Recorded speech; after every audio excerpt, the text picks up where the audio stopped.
share your thoughts. Help us break down this mystery.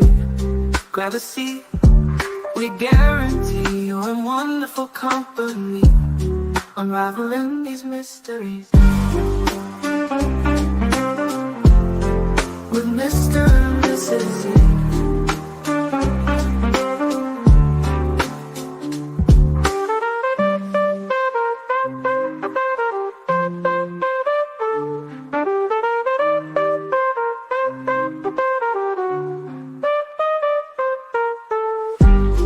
Unraveling these mysteries with Mr. and Mrs. E.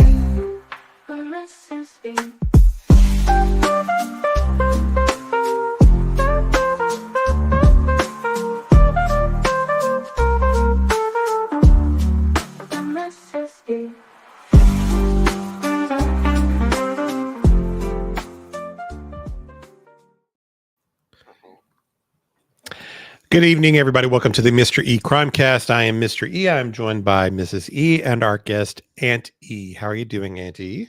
I'm good. I don't know why, but you guys are like ultra loud, and I don't know if it's me and my computer because I've got it sitting on a different pedestal tonight, but it's like super loud. So let us know if it sounds extra loud to you guys. Okay. Yeah, it's hard for me to know. I can just hear what's in my. Yeah, you're like recoiling back. It's that loud. Yeah, I mean, well, what's been weird with my new computer is I've had trouble hearing you guys all the time. And I thought it was my computer. And tonight I turn it on and it is so loud. And I don't know if it's the pedestals making it like give me more sound but even when I turn you down, the sound doesn't go down. So I think that's kind of weird. I don't know. Now I can't hear myself now. No. Yeah, now I can. Real Me Too says it's okay on her end. Butterfly Kisses says sounds normal to me. Yeah, so I guess it has to be. Yeah, Nobody Who Is Somebody, which I think is a Game of Thrones reference, right? Isn't that the I don't know. I think that's a reference to the oh my goodness, look at all these members. We're getting all kinds of new members. Wow. Well, thank you, everybody. Well, first let's say welcome everybody in. Well, we've already got several of you here. We do appreciate the support. Been a little while since we've done a nighttime live. We had been doing the Megan Boswell trial during the day for last week, and but this is our first nighttime in a couple of weeks. But welcome in, Sonia. I see Real Me Too is here. We always appreciate you. You were there with us for the trial, of course. Yeah. Melanie, Ocean Joy, Karen Wynn, good evening to you. Tinks, good to see you. And Lori Manis, G-Ma, who is a new member. Thank you for doing that, G-Ma. Angel of Light. Kind of just going back there. Keep up the chatter. Good to see you back. Sharon Marlowe, Hope Floats, Opinionated. Let's see there. You already mentioned Nobody Who's Somebody, but hello. Yes. Hello. Baba Rose, also here with us for the trial. We had kind of a crew. There was like a core, I don't know, 70, 100 of us or so that every day we did that trial together. And it was great. It was a great way to experience that for us. We knew we were going to be watching that trial anyway. It was one we were interested in.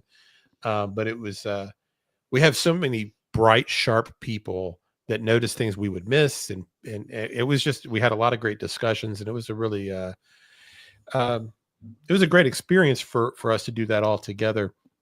And we appreciate all of you that did that. Nicey Marie was with us on that too. Deanna Downey, good to see you in. Kiki. There goes my oldest son, ready for bed. Gypsy Girl, good to see you also. Here's another member. Charlie McPike, we appreciate you doing the membership there also. Donna 66. Donna, is that another? I'm saying hello. And Karen, and Dreaming of Blue Skies and Sandy Beaches. Wonderful mod. And you said Gypsy Girl. Jessica Smith. Let's see. Did you say Fun to see? Not yet. I haven't gotten that far down. Moonflower and Medicine Man. Oh, That's That's cute. cute. Chased, welcome in. BJ Boop, absolutely welcome in. Suzanne, welcome in. Retha Bell, welcome in. Let's see. Sped Teacher, welcome in. Yeah. Nice to see you as well. Oh, and Ty Bay Lux, another one of our trial friends. Yeah. I mean, it was great in a way, in a different way than our typical lives, because we had more time to kind of get to know each other. And, Oh yeah. When you're live 6 or 7 hours a day. Yeah, I mean, we really did. We learned a lot about the subscribers and people that were with us, and that part of it was really enjoyable. And so we appreciate everybody that did that. And I know we've had a lot of folks join us that picked up on us just because of the Megan Boswell trial and have stuck with us. So welcome to our channel. We discussed a little bit that we would kind of recap. Many of the people that were interested in Megan Boswell didn't know much about Sebastian Rogers and wanted to know, kind of learn a little bit about that through us. So here in a moment, I'm just going to kind of do a little recap on the Sebastian Rogers mystery and disappearance, just to kind of get anybody that's new caught up to speed. Hot Mess, welcome in. You were with us on some of those trial days also. Little and Miss Sharon. Yeah. So it was an amazing trial, actually, too. We'll probably talk about it some tonight also, because there are some parallels with the Megan Boswell trial and the situation with Sebastian that we all kind of picked up on during that week. And we'll be talking about that a little tonight, too, I think. I see Susan Smith and Hobo Life. We've got some people join membership. I think that we own Reality Wins. Welcome in. Butterfly Kisses. Did anybody think Happy Days yet for this? Not yet. I haven't. Yeah, I'm just looking. I haven't even caught up to momming it up. We had 5 people that got new memberships that were saying awesome. Thank you. Well, thank you, Happy Days. You were with us for some of the trial too. I remember that. Remember seeing you there. So thank you for the memberships. And if you got one of those, make sure you say thank you to them. Oh my goodness, there's so many names I don't recognize, but welcome in. We're happy you're here. Did we miss any other new memberships? I thought there was one other. Oh well, okay. I'll okay. So I don't want to leave anybody out. Juma, thank you very much. We appreciate that. Charlene, I think we thanked, but we do appreciate it. Hobo's Life, that's a great name. Hobo's Life, welcome to the channel. We appreciate it. Show Poodles is, I think, becoming a member again. So very good. Yes, I remember the name. And let's see. And Happy Days. Thank you so much for those gifted memberships. Yes. If you received a gifted membership from Happy Days, please tell Happy Days thank you. And no cat. Nice Marie said, ask if the cat was near my computer. I am at my house now, not my son's. So my cat is actually sleeping in a corner. She doesn't jump on top of things. So I'm good to go now. And Dreaming of Blue Skies and Sandy Beaches says, please pray for Kentucky and West Virginia affected by the floods. Absolutely. Yes, that's great to say. We and thank you for being a member for 7 months, Dreaming. We appreciate you very much. Yes, we do. And I am going to play for all of our new members. I'm going to play the Crime Dog Welcome video. You'd think I would be good at this by now, but I'm not. So here we go. Welcome to the dog town. Your crime dog now. Members only. Welcome to the dog town. Your crime dog now. Members only. Welcome to the pound. Members only. Bow wow wow wow wow. Doo doo doo doo doo. So, was that new since we've been back? We've done it a few times. New things during the trial. Well, we can't do sidebar. Sidebar was very popular, I but know. we can't do sidebar because we're not doing a trial. Sorry, I think I beat you there, Auntie. Sorry. You did. Bliss Blessings, thank you for being a member for 4 months. We do very much appreciate the support. And yes, and Bliss was here with us the whole time during the trial as well. Yes. And K-Mac's here. Welcome, K-Mac. I hope that you are feeling better. You guys, we need to pray for K-Mac. She's been having a tough time with her back. And we definitely need to be praying for her as well. Yes, I remember. I read that maybe on X or somewhere. So I'm sorry to hear that. And Marlena Cantu, welcome in. Welcome in. Welcome in. I am going to pull up if I can get it to open. Won't you talk to people while I'm working on it? Well, I could just. What I wanted to do is just kind of just a little brief overview of this case, because I do know that we've got some folks that are unfamiliar with it that wanted to be caught up on it a bit. But this is the flyer you're looking at. This is Sebastian Rogers. He disappeared February 25th of last year in 2024, and he went to bed that night, according to his mother. The next morning at 6 o'clock, he wasn't there. Police were called, and then shortly afterward, within an hour or so, hundreds and then thousands of searchers all over the neighborhood and the forest nearby. And I mean, it was a search unlike anything the county has ever seen before. It made some national headlines because of the nature of the disappearance over time. And there's a lot of peculiar things that happened that raised some suspicion about what happened to him. He has autism, so I think conventional thought at first was, like many children with autism, that he may have wandered off. They often find children with autism drawn to water, and time is of the essence. So, a lot of times we've seen these stories in this state, even in the last year, of you finding these kids in the river or a nearby pond or such. And day after day went by, and there was no trace of him. No scent, not picked up on cameras. And it's in the middle of a upper middle class neighborhood with lots of security. He didn't take his phone. He didn't take his wallet. All of his shoes were accounted for. And it is like he just disappeared. Several days start going by, and no one's hearing from the parents. And with a child with autism, we have a child with autism. We've had our child wander from our home before. So we know how we've had that panic and known how dangerous that can be. And to have had almost a week go by without a parent speaking to the news at all, started to raise some concerns with the community that some kind of foul play happened, essentially. And then when the parents did start speaking in that second week, that actually raised more suspicions because of the behavior of the parents. We've gone through several of those interviews. They went on a variety of YouTube channels, some news segments, and then over time, really, they rarely even talk about Sebastian. A lot of their interviews are more about defending themselves and contradicting themselves in their stories.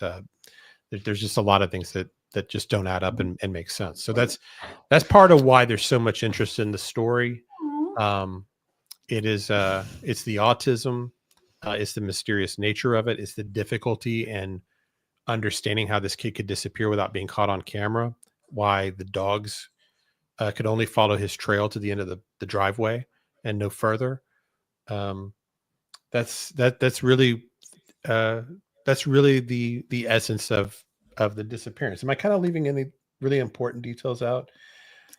To kind of get people just sort of a summary idea of what's happened? I don't think so. Seth, well, we've had a few gifts come in, and first, Kelsey gifted 5 memberships. And if you received a membership from Kelsey, please tell Kelsey thank you. That was very sweet of you, Kelsey. We appreciate it. Thank you, Kelsey. And then the man himself, Seth Rogers, gifted 10 memberships. Seth, you didn't have to do that. Thank you, Seth. Thank you, Seth. We appreciate that. That's very kind of you. Very kind of you, for sure. We appreciate that. And then Deanna said she's been a member for 2 months. Thank you, Deanna. I so enjoyed watching the Boswell trial with you all. We loved having you with us. And I got really tired that last day. I'll have to, I look back at the video and I'm laying back in my chair. It was a marathon, yes, no doubt. And Ginger Girl's mom, member for 4 months. Thank you so much for the orange hearts. For those of you who do not know what the orange hearts are, our son is going through a medical battle right now. We're not going to get into too many details about it, but his favorite color is orange. And so our wonderful members honor us and honor him and let us know that they support us and him by putting orange hearts in chat. And that's very kind.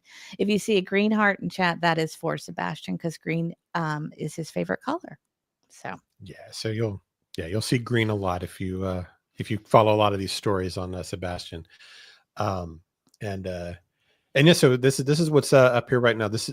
I didn't mention this part. There are 3 parents involved. There's the mother and the stepfather who were at the residence where Sebastian disappeared. Then there's also the father, who was Seth, who was just gifted the memberships. So he lives about 45 minutes, an hour away. And so there's really kind of 3 parents in the mix here. We're going to be talking about his appearance last night on the Lore Lodge and kind of the things we learned. And it was a lot of rumor dispelling. That's kind of what the first hour was, and then the second hour was really a lot of kind of just getting to know Sebastian. And I love that so much. I do too. The stories of him playing Magic the Gathering and them going and doing the tournaments and stuff together was definitely my favorite part. And I have to say, we've tried to play Dungeons and Dragons around here. It's not easy. So if he was good at Dungeons and Dragons, then he's way ahead of me. So way ahead of me, because I am not good at that game. So well, that's part of what we don't know. We don't know Sebastian. And so one of the things that happened early on is people thought it was painted in such a way that it seemed that he was more severe in his disability than he is. That was my takeaway. That he didn't have a concept of money and things like that or whatever. So I was imagining him actually being a little closer to ability to my son, but that's not the case. He's very high functioning. So to be able to play those kind of games and with that kind of imagination that Dungeons and Dragons, because a lot of that's just in your head, in particular, is not. He would be a very high functioning person with autism. So anyway, I want to point out the flyer. We are almost at the 1-year anniversary of the disappearance. Sure, you got. Oh, I just saw Nana in here, and I have heard about Nana's husband, and I thought we should also have everybody pray for Nana's husband as well. Yeah, I think I heard her say something the other day that. Okay, the kids are being funny. Yikes. Yeah. He says things like that. It's adorable. Yeah. He says like cartoon type of phrases like that. Yes. I understand your husband's treatment starting soon, if not already. So we hope that is all successful and goes as smoothly as possible. Yes. I see so many people in here that we've missed so much. I know. I don't even know where to begin. Because a lot of our folks probably aren't available during the day for the trials. Right. They get day jobs, depending on your schedule. Oh, welcome in, Smiley Stories. Welcome in. And Zoots and Boots, I saw her. Yeah, will you help me? Because I'm yes. Okay, I'm going to tell them the truth about what's wrong with me. Is that okay? Now, yeah. Okay, we are fasting. We are fasting. We are how many hours in? We're in our 25th hour. We're in our 25th hour. Yeah. And I have a headache and I'm a little distracted. So I apologize in advance if I miss you guys. Yeah. We are doing it for health reasons. Mm-hmm. Sure. Oh, very funny, Seth. Seth texted. Well, right as the show was starting, I happened to get a picture of a big pot of chili. And I told him, I was like, yeah, we're fasting. So that's really making my mouth water. So it's actually not been that bad. I've had a couple of moments. So far, it's not been that bad. I'm hangry. I'll just tell you, I'm hangry. Well, we're not all fasting. No. Admittedly. And so my youngest, my daughter, she's not doing the fast with us, and making her dinner. That was a little difficult. Yeah. Because I'm right on the the fish and butter and the whole thing. It's like, oh man, I'm gonna have to make her stuff I don't like while we do this. But anyway, so I've never gone this long without eating. I don't think. It's not, Sonia, it's, we're not Jewish. It's just because of, we have gotten some health advice that fasting for 3 to 5 days is very good for your cellular health. Yes. So we are doing that. And I'm a little distracted, so I apologize. So if I'm squirrel, that's why. If we get delirious here, we'll see what happens. So. And Nana had an update. She said, "Thank you, Mr. and Mrs. E. The treatment is being held up due to other doctor clearance. It's very frustrating, but we're staying positive." So that's an update from Nana. Well, we will keep you in our prayers, Nana, and also, everybody else we've mentioned. Let's see. Well, then we will pray for a speedy clearance on that, so you can get, you want to get moving on those things as soon as you can. Yeah, it looks delicious. I don't even want to show it to Mr. E. Oh. So yeah, I don't even want to show it to him. I had my first stomach grumble a few minutes ago, which is interesting. I won't tell you where I ate today because no, you want to chop my head off. Wait, I'm gonna guess the Polynesian. Yes. How you do? Yep. Well, that's a good guess. And I'm gonna guess she had pot stickers. I did. It's like my favorite place to go. It was so good. So Auntie is not joining us on the fast, apparently. No, but we actually have friends in other states that are doing it with us, which is very kind. We do. When you do it next month, I was planning on doing it. Yeah. Okay. I'll try it next month when you guys do it next month. Yeah, Ginger loves it too. Their pot stickers, if you've never had them, are kind of amazing. Oh, so good. So good. That and chicken stir fry. Oh, yeah. Oh, the teriyaki? With the noodles, yeah. Yeah. Mm-hmm. The noodles. Mm. I threw a fuss one day there about the noodles. Well, now they serve the noodles in the chicken stir fry or shrimp or whatever you get. So it was delicious. Probably because I threw a fuss about it one day. I was kidding. What was I going to say? See, there we go. I'm losing my train of thought. I know everybody's talking food in the chat now, so we gotta. Yeah. Okay, let's dial it back. Yes. We have to stop talking about it. Yes. Let's do the vigil. Let's talk about that.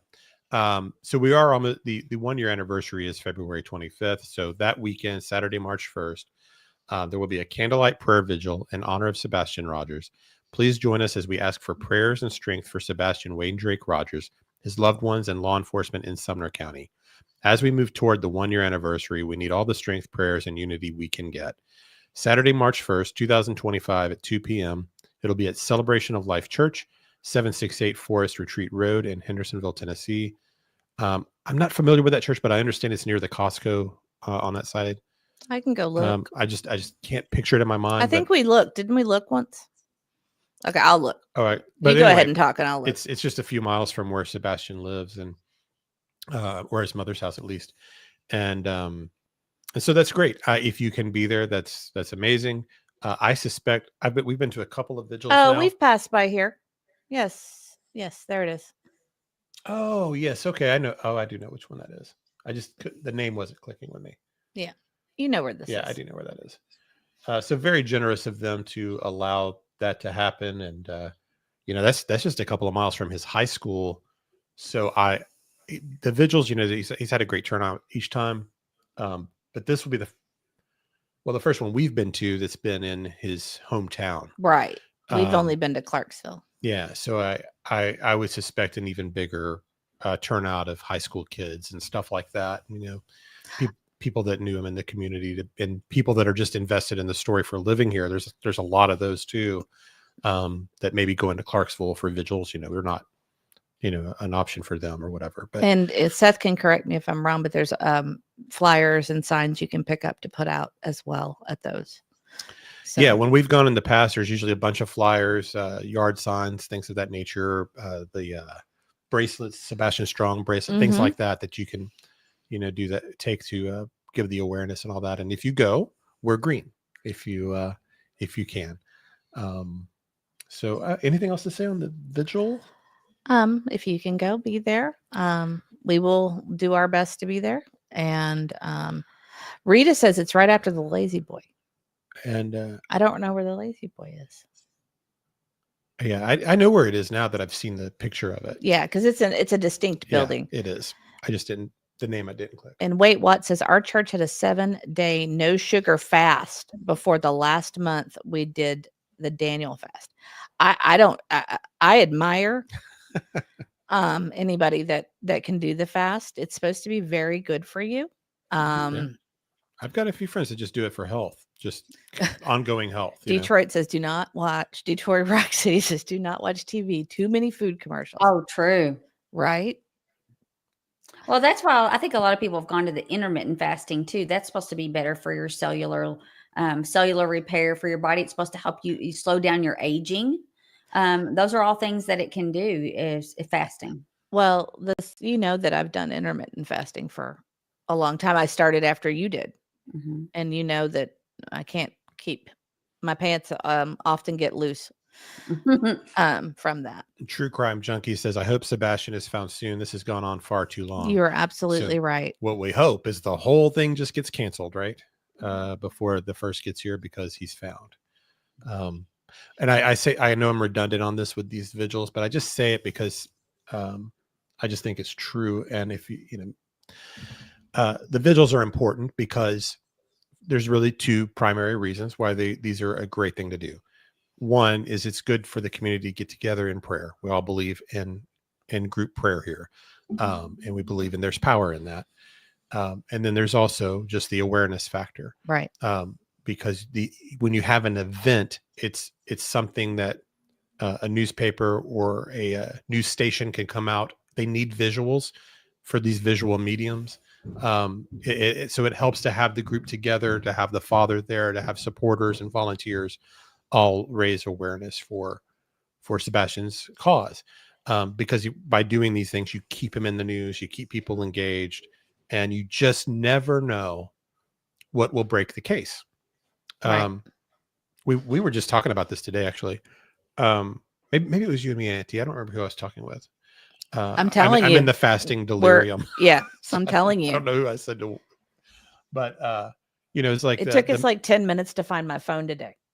It did, because I said I handed it to you, and he said no, you didn't. I said yes, I did. And so we're just kind of, and we're only how many hours in? 25. Almost 24.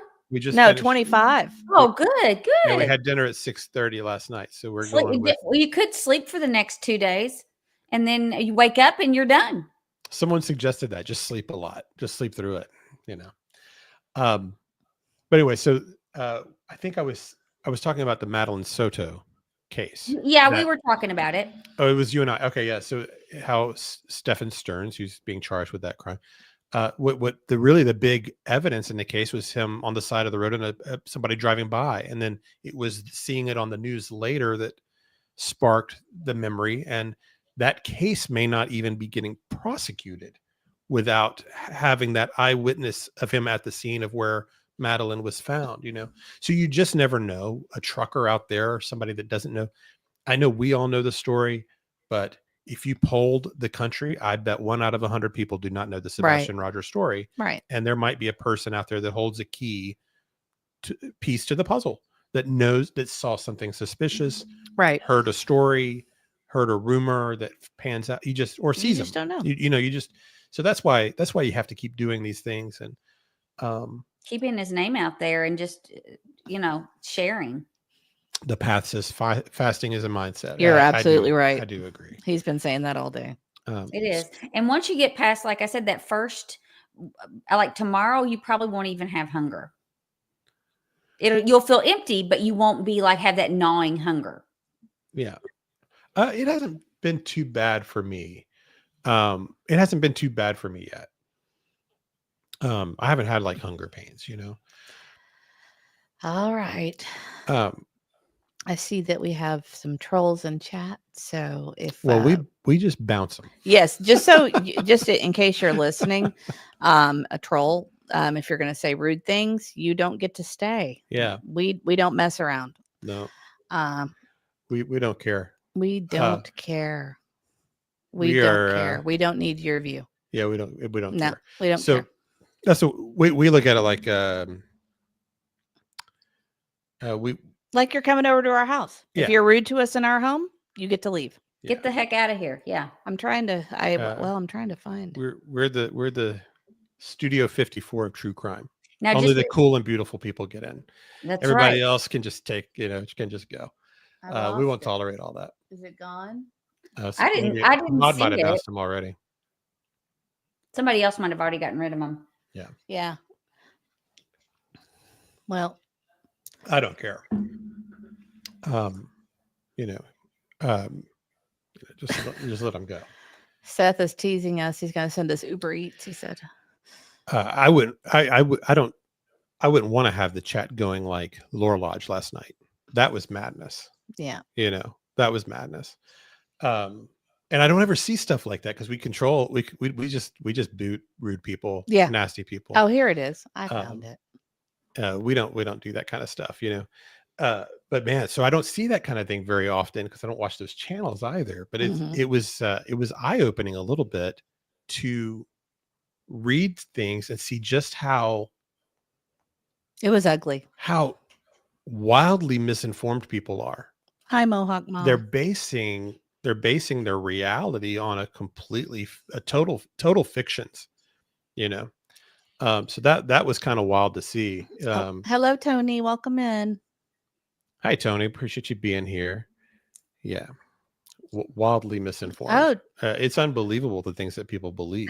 GTO guy. That's a great way to think about it. Prayer with fasting, humbling oneself is the key to the Lord answering your prayers. That's a great way to think about it. Mm-hmm. That is really great. Yeah. We're not going to tolerate that. We want this to be a happy place. So we're not going to tolerate. Well, and of course, different opinions. We had this happen during the trial. Someone came in and felt attacked because we disagreed with them or something, and we had to, say, well, no, that's fine. You are welcome to disagree with our theories or ideas. We clearly don't know everything out there, but it's if it's done in an adult, respectful way. But yeah, different opinions are always welcome. Sorry, I have to take care of that. Is it anything we're going to share? It's funny. No. Well, don't leave people hanging if it's okay. Yeah, I know some people got really upset with the chat last night, and you kind of, was there a bright side to it? Because you could clearly see, good and evil on display. Mm-hmm. You really could. Oh, hi, Bullhorn Betty. There weren't a lot of blurred lines on that to me. It's one thing to have different opinions. If you had a theory about Seth or whatever you think happened, that's fair. We all have a right to that. It's the way people conduct themselves in such a really just a venomous, nasty, evil kind of way. Mm-hmm. There's just clear. It's a clear difference. It was on full display. But yeah, I got to a point where I had to stop looking at the chat too. It was just mind. Well, it was, and there was a lot of misinformation in there, of course, which is, what that was. A lot of that was about last night. I didn't get involved in a lot, but I did chime in when people weren't understanding that it's a criminal investigation, which blows my mind. How do people not? How do people that are so invested in this case still not know that it's a criminal investigation at this point? That watch this stuff every day or read about it every day somewhere. That's unbelievable. It is. Kelsey said what we saw was a narrative push when if they just listened, they would have answers to their questions, but that's not really what they care about. And that is it to a T. That is very astute. Mm-hmm. Yeah. Mm-hmm. So if you didn't see it last night, what's been, and if you're kind of not following this case, I have to say something.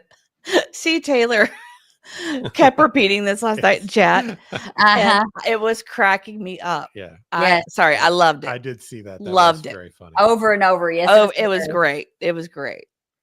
So what's just to kind of lead up to why this all happened on Laura Lodge like it did at all, was it started with Laura Lodge had done a series on Sebastian, and they got a lot of views, really well done. Oh yes. Quickly into his documentary series there, Aiden, the host of the show, he realized that the stepfather was a problem and started honing in on his past. And he revealed a lot of stuff that was unknown to the public at the time about what had gone on with his other wife in New Mexico, and had some, he has a pattern and a history of CPS reports and anger issues and that kind of thing. And Aiden brought a lot of that to light. He kind of left the series. He kind of left the case for a while, came back, and at some point he started to challenge the stepfather to just come on the show. Basically, called out his manhood. Yeah, and it's really that. I mean, he challenged him like a guy to guy kind of. I'm challenging you to come on. Well, instead of coming on, then the private investigator went on in his stead, and it was very professionally done by Aiden. And then afterward, then the PI just kind of decided he was going to torch the whole thing and kind of ruined any goodwill that they had created. Yeah. So obviously, in fairness, he invited Seth on too.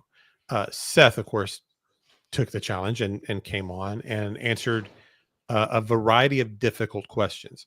Over the last year, there has been not the full year, starting maybe a month or two after Sebastian disappeared, a disinformation campaign went into effect. It was clear to anybody that's been following the case from the beginning that started sometime around, I'd say it started sometime around April in full earnest. Mm-hmm. And because I think the reason, I don't mean all the players know this, all the people involved know this, but the people that are pushing this behind the scenes know this, that the difference between Sebastian and Summer Wells is Seth Rogers. Summer Wells' case is ice cold right now. Sebastian's is not, and it's only because of his dad being an advocate for Sebastian and pushing things forward. If there's no Seth Rogers, we're not here. There's nothing to talk about. Mm-hmm. There's nothing to discover. You're just kind of in limbo, waiting, wondering if one day the police make an arrest or find him. Right. Right. Mm-hmm. But Seth is keeping this in the public view.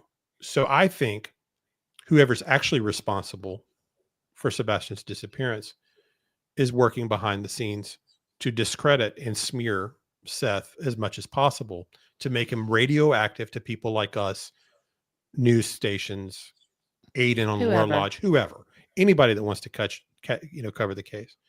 So that's been going on, and it's happened with a variety of all unprovable gossip and rumor, whether it's him being the P word, having a 3-hour break from his alibi at the jail, somehow that got pushed out there for months, leaving his condo and fleeing the state on the run. I mean, there's been lots of wild stuff. He's on. I will say that he's on my list right now because he keeps sending me pictures of his chili. Look at that. I mean, this is what I'm getting on my phone. Oh my gosh. And the big premium crackers there. Oh, yep. And I do like chili. So he knows the weak spot. He's messing with us pretty hard right now. But so anyway, because these rumors, there's never any sauce. There's no receipts. Nobody ever has any evidence of any of this at all, right? It's just so-and-so said it. I heard it from so-and-so, right? Right. But they do gain power. If you saw the chat last night, there are people, I don't think it's all just, everybody's got mixed motives, but there are people that were there last night. They believe the rumors they've heard. Right. They are totally brainwashed. They're all in. They think everything Seth said last night is a lie. So that campaign does have an effect on the public and makes them active and activate. Right. Oh, Jules sent us a super sticker. It's so cute. Thank you, Jules. We appreciate that. That's so cute. Oh, well, you want to play the super sticker Oh, song? I have to. So if you haven't seen the super sticker song, Okay. this is a This will get in your head for the next 24 hours. Thank you for your super sticker. Thank you for your super sticker.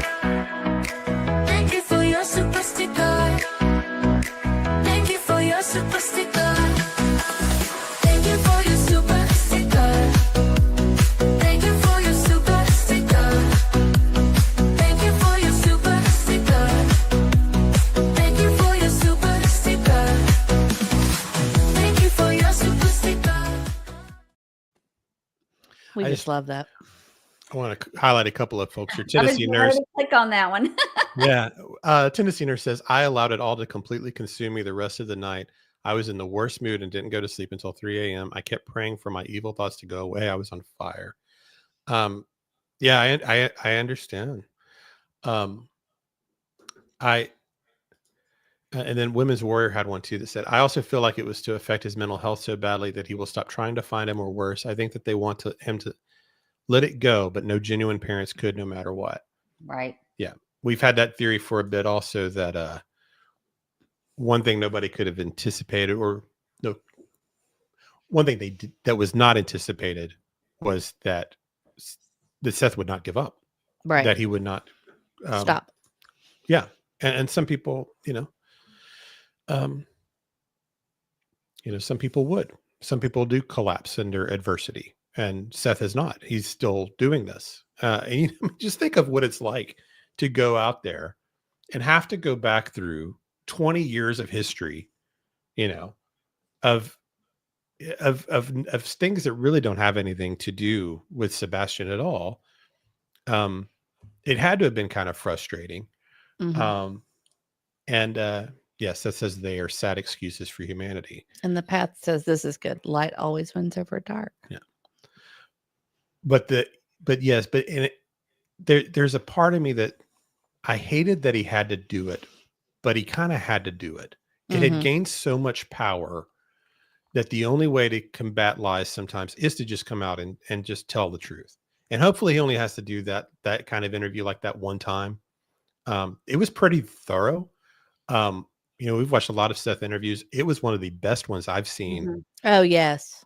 What I thought was great too today, if you follow X, I mean, Aiden on his Lore Lodge, he would come right back at all the people that were trying to punch holes in it or say that Seth was lying or Tony was lying or they were both lying. And he just kept coming back and saying, you're wrong. And this is why, and so if you follow him on X, there's lots of great rebuttals that he gives throughout the day today for people that are just, relentless. Oh, Aiden's a street fighter. Yeah, I mean, he'll get in there and mix it up with people for sure. So if you're on X, he does not back down from any of it. He responds to everything in there. But if you're going to go at Aiden, you better bring receipts, because he'll say, "Well, where's your evidence of anything you just said?" And they crumble every single time. It's amazing because they don't have. I mean, a lot of these things they're just rumor. We don't even know where these rumors come from, most of it. But he's open to truth, But anyway, so Sonia disagrees. She thinks that they shouldn't have gone over that. I think it's because it's been called into question so much. Sonia says, I'm sorry, but I do not think it was necessary to go over and over the beginning of Seth and KP's relationship. I think it exasperated the trolls. Well, I think the whole reason that Aiden did that, though, was because there was so much information out there and so much accusation that he wanted to clear it up so that could not be an issue and people couldn't talk about that anymore as being all this horrible stuff that really didn't even happen. And just so you know, it's okay to disagree with us as long as you're polite. Yes, absolutely. Yeah, I mean, I can see why people would think it wasn't a good strategy, but ignoring it at this point hasn't gotten anywhere. It hasn't stopped for almost a year, really.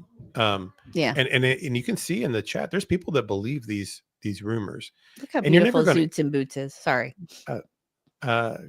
Clean slate conversations are polarizing. Absolutely. Yeah. Sorry. But Yeah. Seth says, I heard he was stomping on egos. Shout out to Aiden. Yeah, he doesn't back down. I mean, he's definitely a fighter. And you know, I guess it just depends on, I don't know. I think it was a one-time thing. I think it was good to get out there and very clearly debunk the most persistent rumors. You know, people now have that information. If they choose to not believe it, they don't have to, you know, but at least they have the story that they can go back and watch now. Right. You know, they're like the way he met Katie. I didn't know that full story. We knew parts of it. Yeah, I knew parts of it, but that story makes sense to me, and how that played out. You know, meeting her when she moves into the apartment with the aunt and uncle and all of that, and you know, that all has when people speak, there's a ring of truth. That all had a ring of truth to it for me. Mm-hmm. And then some of the things that Seth talked about, he has, for whatever this is worth, over the last half year or so, when we've met him at the vigils and had these kind of conversations,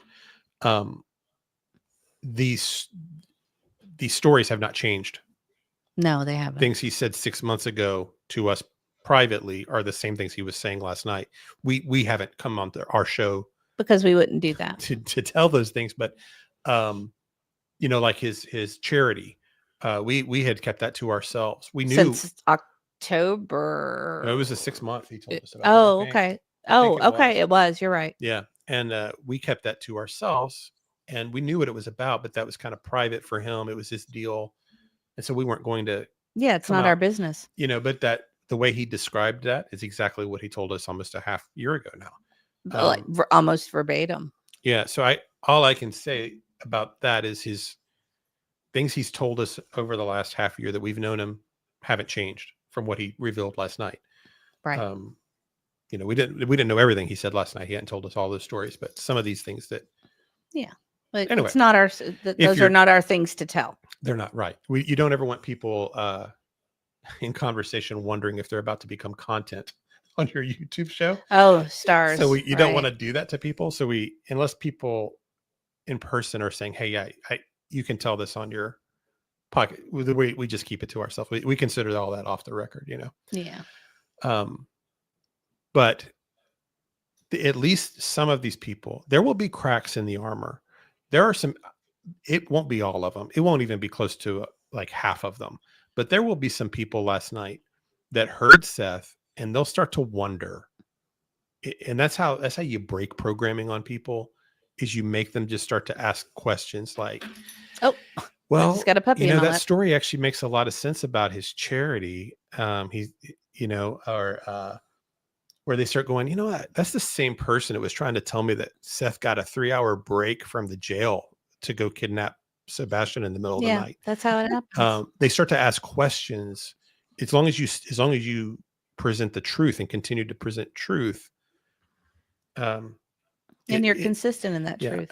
Some of those folks will start to realize that what's been going on.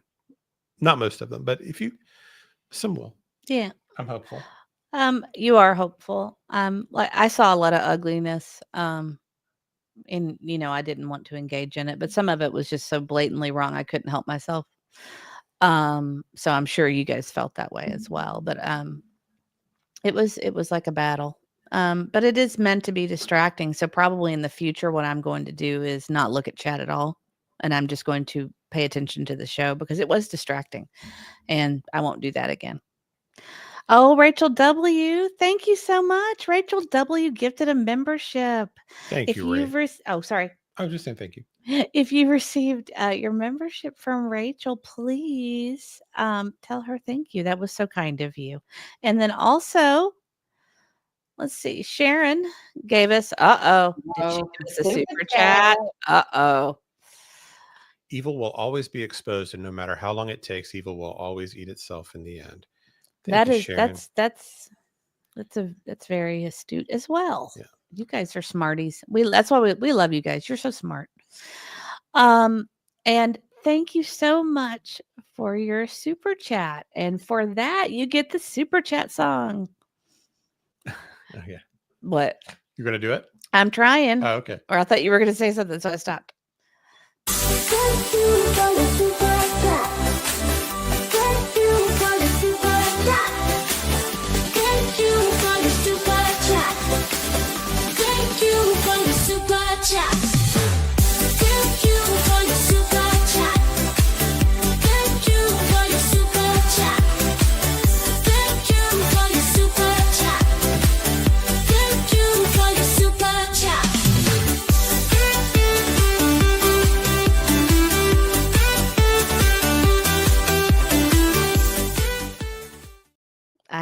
I see K-Max is the dance. I love the dancing dog. I do too. It just makes me happy. I don't. Holly, I like the little yellow and red and blue people dancing, whatever they are, bird people. I don't know. Thank you, Sharon. We appreciate I like you. them.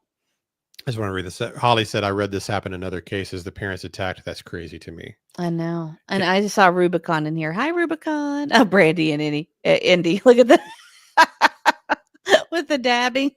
Oh, that's cute. I didn't even know that emoji was available. That's amazing. Very funny. Amber. Listen. Karate. Well, you know the rule for that. He did let it go because I think we streamed 8 days of the trial. Yeah. Yeah, it was like 8 days. He did let it go and occasionally did it. So you guys might be able to wear him down. But usually we have to have 1,000 likes before we will play it. And since we don't have 1,000 in chat, I don't think that's going to be likely tonight. But you never know. So Amber Dawn Rising says, thank you for the membership from Rochelle there. Congratulations on that. I like her picture too. Good to see you, Kelly Holcomb, also. Appreciate you being here. Several people are saying they did turn off the chat last night because it was just so ridiculous. Oh, you can't see me. Says, sorry, she's late. Oh, it's okay. All right. You'll get your detention slip. Now we'll let you off with a warning. So and Happy Day says it's so sad seeing him be attacked by lies. I would fear my karma if I was making up stuff like that. I agree. I would too. I don't know how. Actually, I don't know how people live with themselves with some of the things they said last night. I couldn't do it. I could never do it. Michelle says, I agree. And sorry, we've got dogs that want our attention. I agree. And every day they are dancing with the devil. I'd choose truth over a lie every day. Yes, I am with you 100%. Yeah. So they basically went on there to partly, obviously the platform, it's a huge platform. Aiden's got 630,000 subscribers. That video is already up around 50,000 views, I think. Wow. That's great. Right. He has he has an audience that's not true crime. They're people that just like his documentary style. He kind of does deep dives on old mysteries and stuff like that. Mm-hmm. And so he's got a different audience than our typical audience that knows everything about Sebastian mostly. So anyway, it was a great opportunity. That's a really good point. They do. Yeah. Misery loves company and hurt people hurt people. That's the first time. Not the first time. This week is the first time I'd heard that hurt people hurt people. Oh. And it's so very true. It's so very true. It is true. You can see it sometimes. I actually feel some sympathy for some people because you can tell there's pain behind that. I don't know how to say this. The name? Arkulak. Arkulak. Prayers for Tony for being there for Seth. Agree, Mr. E. Aww. Yeah, Tony was great last night too. And yes. That's something you see in the chat a lot when Tony's on is why is he doing this? He's not qualified. He doesn't have enough experience to do this. He's doing a terrible job. It's like, well, why don't you just send your resume over to Seth Rogers and you volunteer for what Tony's been doing for the last year for free? The flights, the hotels, the driving across the country on any lead that comes in with him to, I know it's the insane. attacks at his work. who's signing up for that? I don't see any other volunteers to do what Tony's done. And he's been an incredible support for him, and that's why he gets attacked, because they know that he has been a great support for him. So that's why they try to tell him down too. Ginger says, "Who made them the governor of YouTube?" That's funny. And hi, PJ and Jenny Machete, and I'm just seeing a Pink Warrior. Welcome in. Thank you for that thumbs up. And Becky Paramentor. I got it right. And Bullhorn Betty, we always appreciate you being here, and not forget bailing her out of jail. That's right. And he didn't have to do any of that stuff. Who's signing up to take his place to do that? To do it anywhere near. I mean, the doxing, the attacks, the name calling, the calling his work, all this garbage that comes with just trying to help a guy find his missing son. Before we did YouTube, I never would have dreamt this world existed. This kind of disgusting underbelly of our society. I had no idea existed at all. No. I was completely naive to it. I cannot. And it's not. It's just a few hundred people. I get that's what it is, but man, it is sad to watch that. But hey, if you all those critics out there, if they think they can do it better, give Seth a call, put in your resume, and you volunteer. That's right. And you do all this because he's helped him a ton. He's still getting great media working with Tony. Every month there's another couple of big appearances or court TV or someone covering the case. So he's been, and they have become very good friends. That is, they'll be friends for life after all of this. I've been around them a little bit to see that's the way that is. So they're definitely bonded. Yeah, Smiley says, I never knew it was bad, but I knew it was bad, but no idea how evil until YouTube. Yeah. Yeah, but it is a small minority. It's not the majority of people still. They're relentless and they get a lot of attention.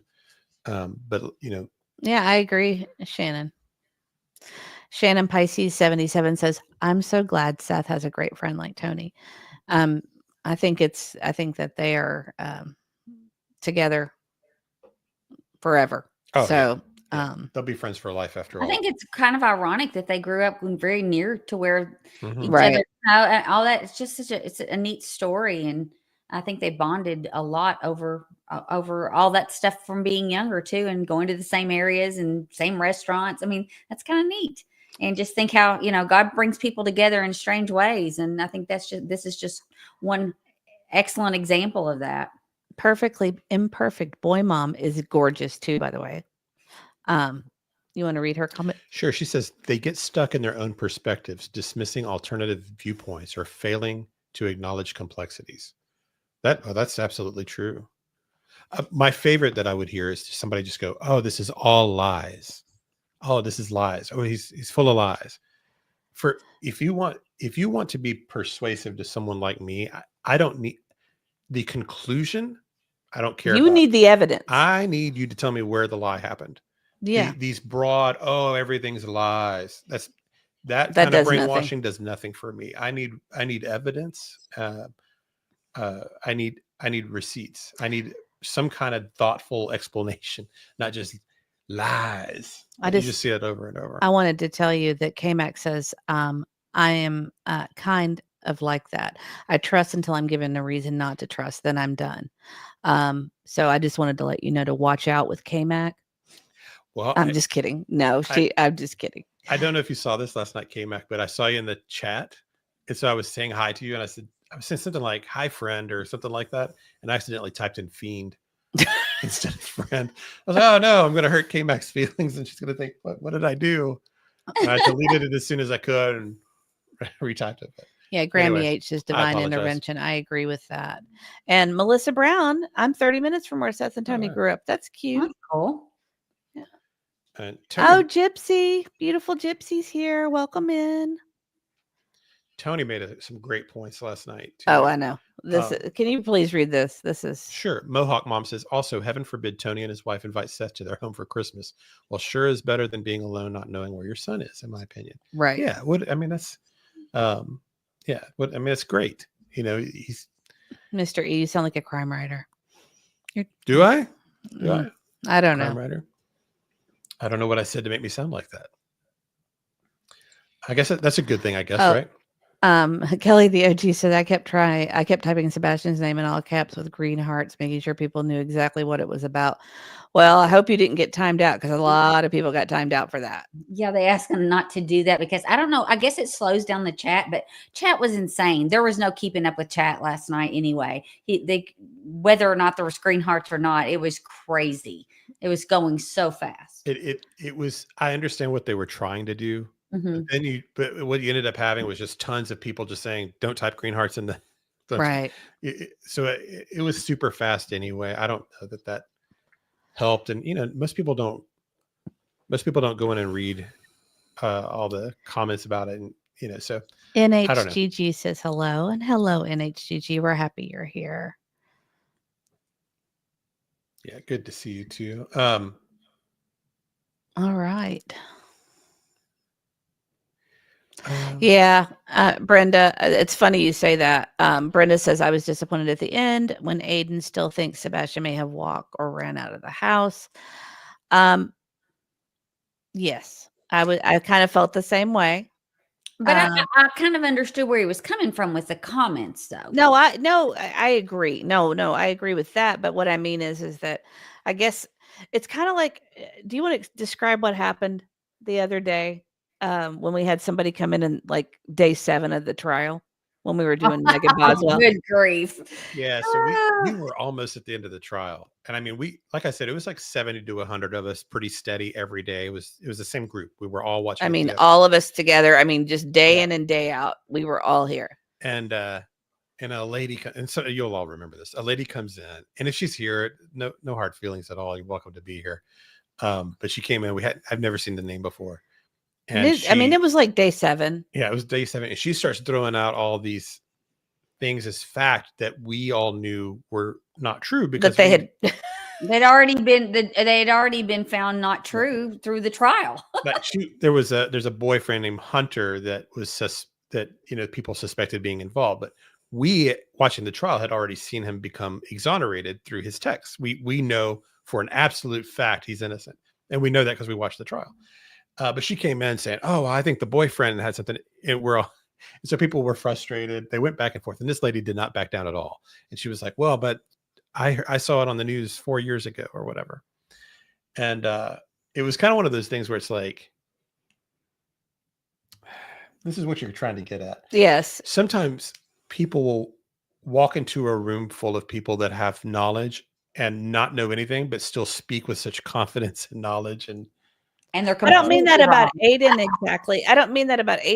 I just think it's frustrating for those of us who've been following this since the beginning and feel like we know every detail. Mohawk Mom can relate, I'm sure. It happened with the PI too, because he was getting caught up to speed on things and was not knowing things that had happened.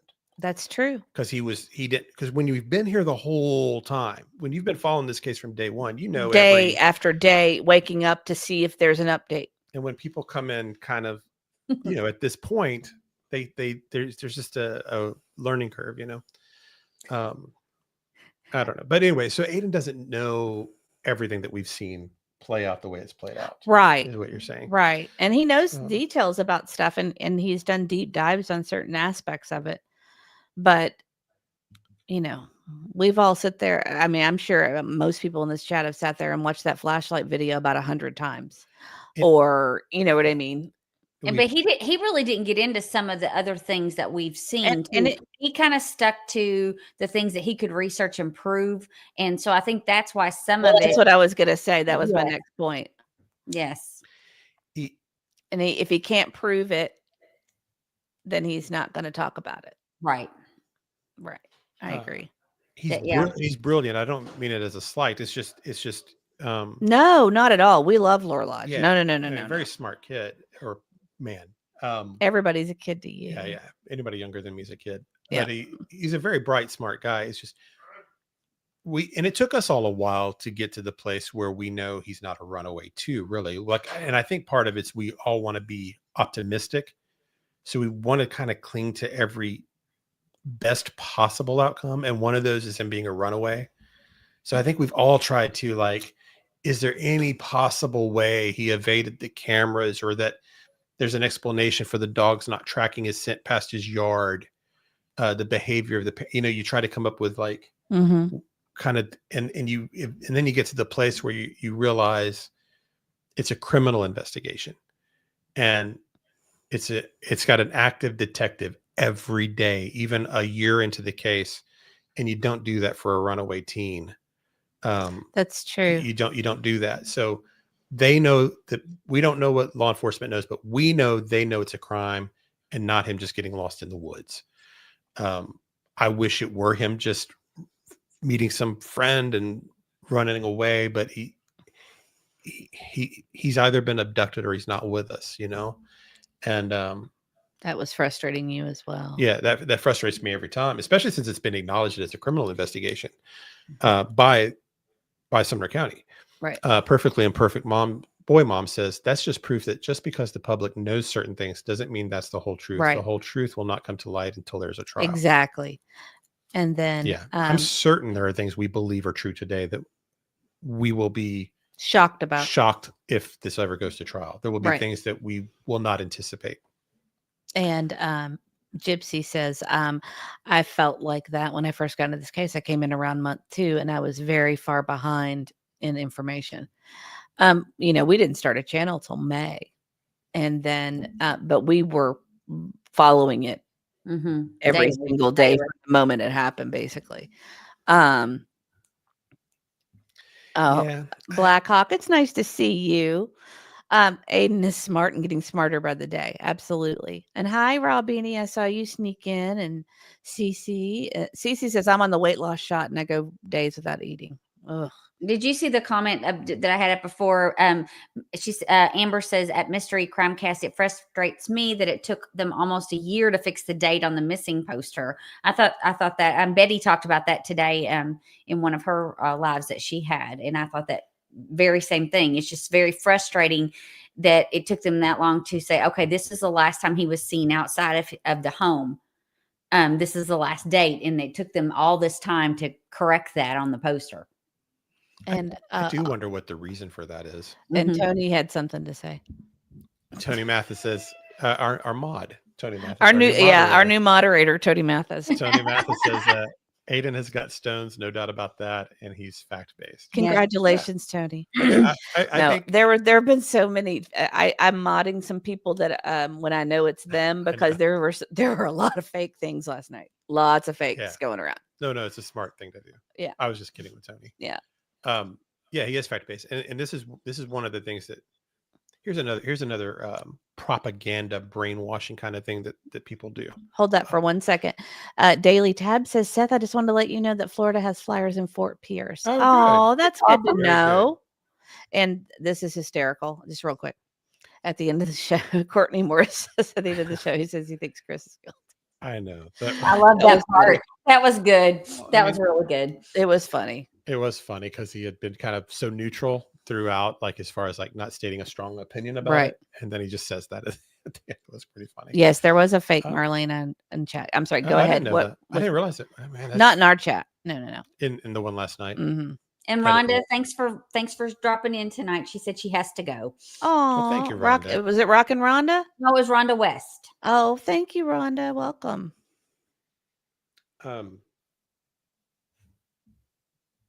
Okay. I lost my thought. Sorry. I lost my thought. It's the fasting. I just wanted to. This is a good point too. Nick says, I think it's a chess game with Ellie and the criminals. Mm-hmm. Oh yeah, I agree. Yeah, I think so too. I think that's true. And then Michelle says, in my opinion, Seth is right when he said people drive by and take photos. Seth says, just knock on the door and I'll hand you a flyer for some. Yeah. And we've known about some of those things when they've happened. So we know that that's true. I'm sorry, I interrupted you. It's okay. It'll come back to me at some point. These thoughts float around in my head. Well, I'm so happy to see so many great friends in chat. Yes, Tennessee nurse says Coffin Daffer was clapping back at everyone today as well, including Ellie. She's over it all too. We all are. I am. Yeah, I'm so glad she's on this story. And so Coffin Daffer is we're so lucky to have her doing her show, because there aren't a lot of people that can give you insight into how the FBI actually works. Like, we all think we know how things work, but she knows how things work, right? Mm-hmm. I always listen to her show, especially if she's covering this, because one thing I believe about people that work in the intelligence business is that they never truly retire. I know she says she's retired, and she technically is, but you don't work 29 years in FBI and not still know people. She's got contacts. She's got friends. She may not be talking about them. Yeah. She knows people. She's still connected. You hear stuff, right? And if she needs to call a favor, she can probably call a favor and say, "Hey, do you know anything about this Sebastian Rogers case?" Whatever. That's just real life. That's how things work. So I always listen to her kind of with the filter of, I wonder what she might know, and plus you just get the knowledge of how things really work. She was the one that really opened my eyes about that FBI reward and how that technically worked. Because that was about the time where I first was like feeling like this is 100% a criminal investigation. We kind of thought we knew, because there were some indicators, and some of you probably figured it out before I did. But that FBI reward, realizing the hoops you'd have to go through to make that kind of reward happen. You don't just throw those out there. You don't just have this budget and you just throw $50,000 out on a missing kid, something that they don't really do anyway. Mm-hmm. That the FBI believed it was a crime that could have been solved potentially with a big reward. And Coffin Daffer kind of walked through how that all worked. And so she's a valuable person on the platform. I missed it. I was at the I saw the tiny fragment of it because I was at the doctor again today. Oh yeah, it was good. She always does great. Let's see. I had another thought I was going to say about her at some point. Maybe I'll think of that later. I'm telling you, the fasting thing's wiping me out. Well, I was going to say I have to excuse myself for a second because I drink a lot of water. Are you going to have a bowl of chili? I'm going to cheat. Chili water. Oh, Tony says she's an incredible person as well. Yeah. So I know what I was going to say. And Mohawk Mom, if you ever need a timeline reference, Mohawk Mom is there for you. Mohawk Mom is really good on the time references. The only thing I disagree with her about is if there was school on Friday before you went missing, because I feel like there was, but I cannot prove that, so I'm not going to argue. But I cannot prove that. I feel like because I always write in my calendar when there's no school for snow and stuff. But the Monday that week there was no school because of a holiday. Or an in-service or something, but I don't know about the Friday. That's the only thing. But everything else, she's spot on. And she's probably spot on about this. I'm probably not remembering it right, to be honest. But I said to be honest, I picked it up. I picked it up from the Megan Boswell trial. We watched so much Megan Boswell. I know she did that a lot. If she didn't say that, she said, "I'm not going to lie." She said that, and she said, "To be honest, I wouldn't lie to you. To be honest, she did them all. She did them all, and I mean multiple times. I mean, if we had a dog. See, they usually don't do parent teachers on Fridays, though. The Monday before, yes, but not on a Friday. I mean, I can't remember. I have no idea.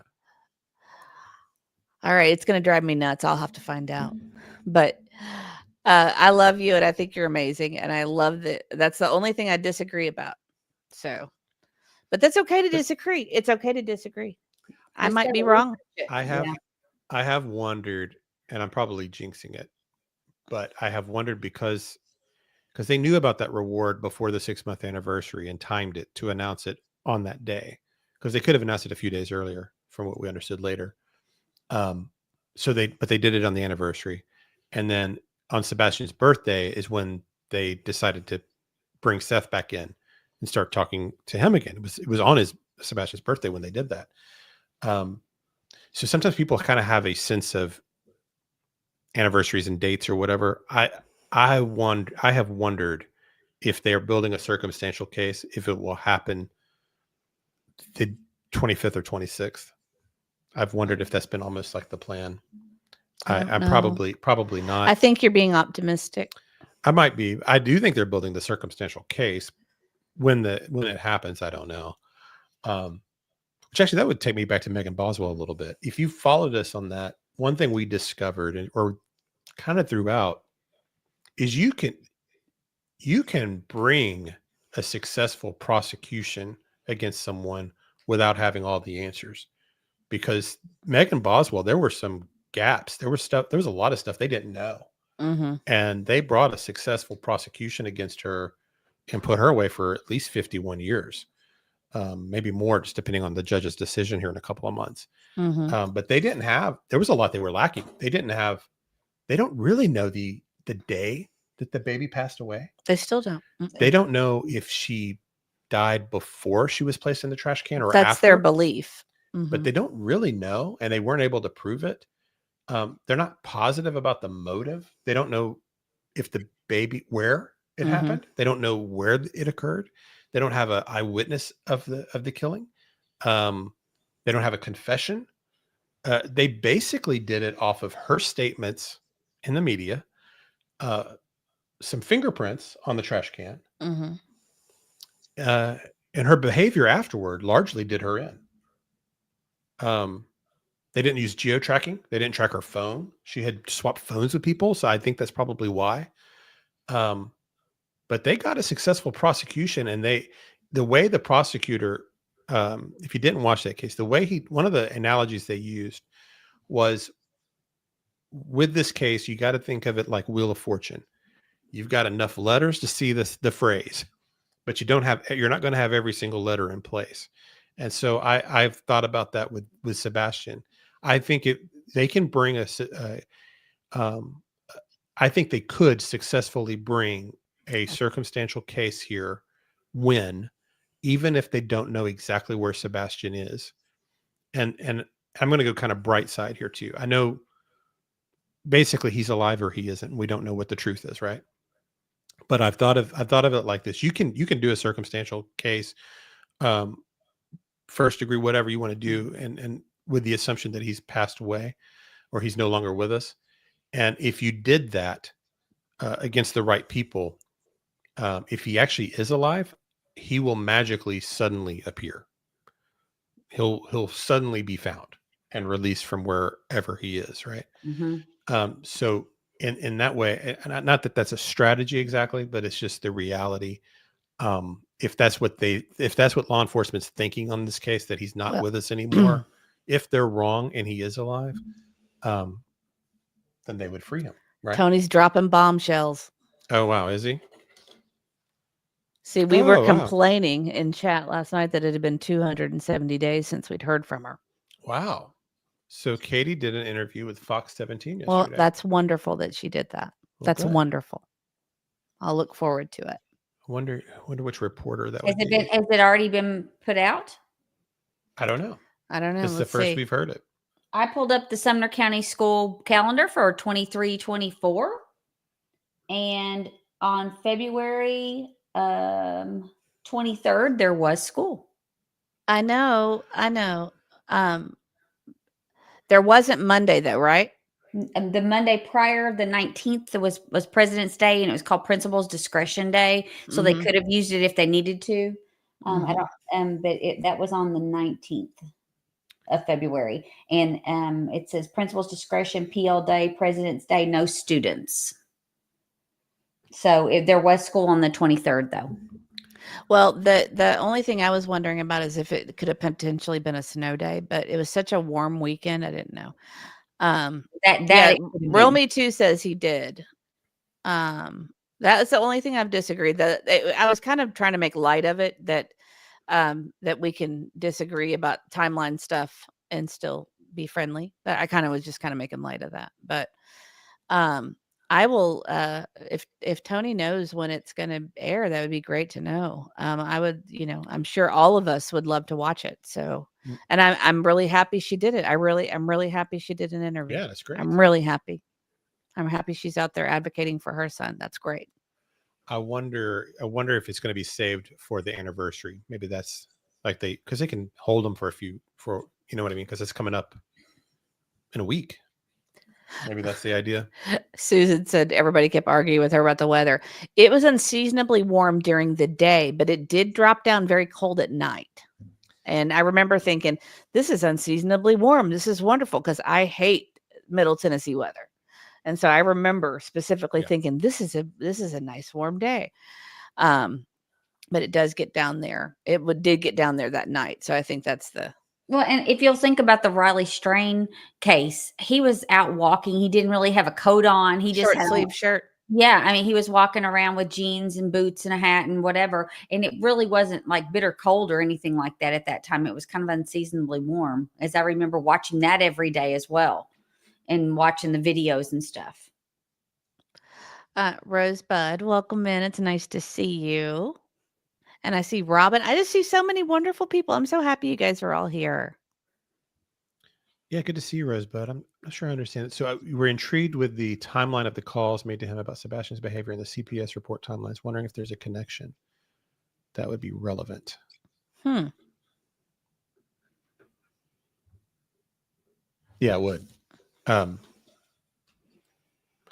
did kind of want to go through some of these that he debunked last night. Okay, I still have to go to the bathroom. Excuse myself for a second. So can you talk about that?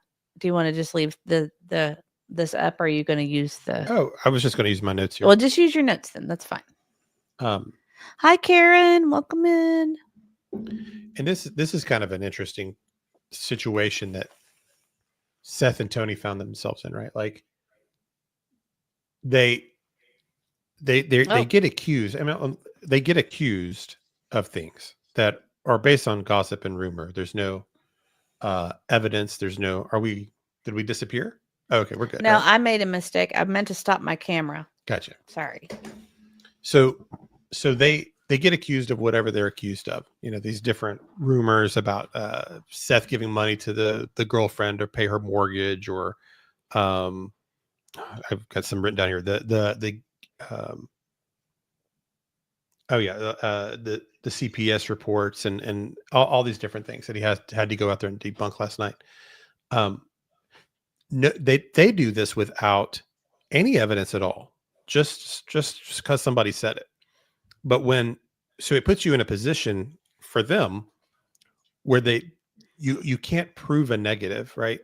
Like if somebody accuses you of something you didn't do, it's very difficult to prove you didn't do it, because it's not based on any evidence. It's just an accusation with no merit. So they have to go back, and then when they start trying to defend themselves, then all of a sudden they demand receipts. It's I don't believe it. I need to see evidence. And the thing is with these people, even if you produce evidence, they're not going to believe it anyway. They'll just say, "Oh, it's forged, it's fabricated," or they'll just change the subject and ignore it because it messes their programming. You know. So it's an interesting demand that would have. And then you would see this in the chat too, where that first half was largely spent on squashing the rumors, or at least explaining his side of the story on these different things.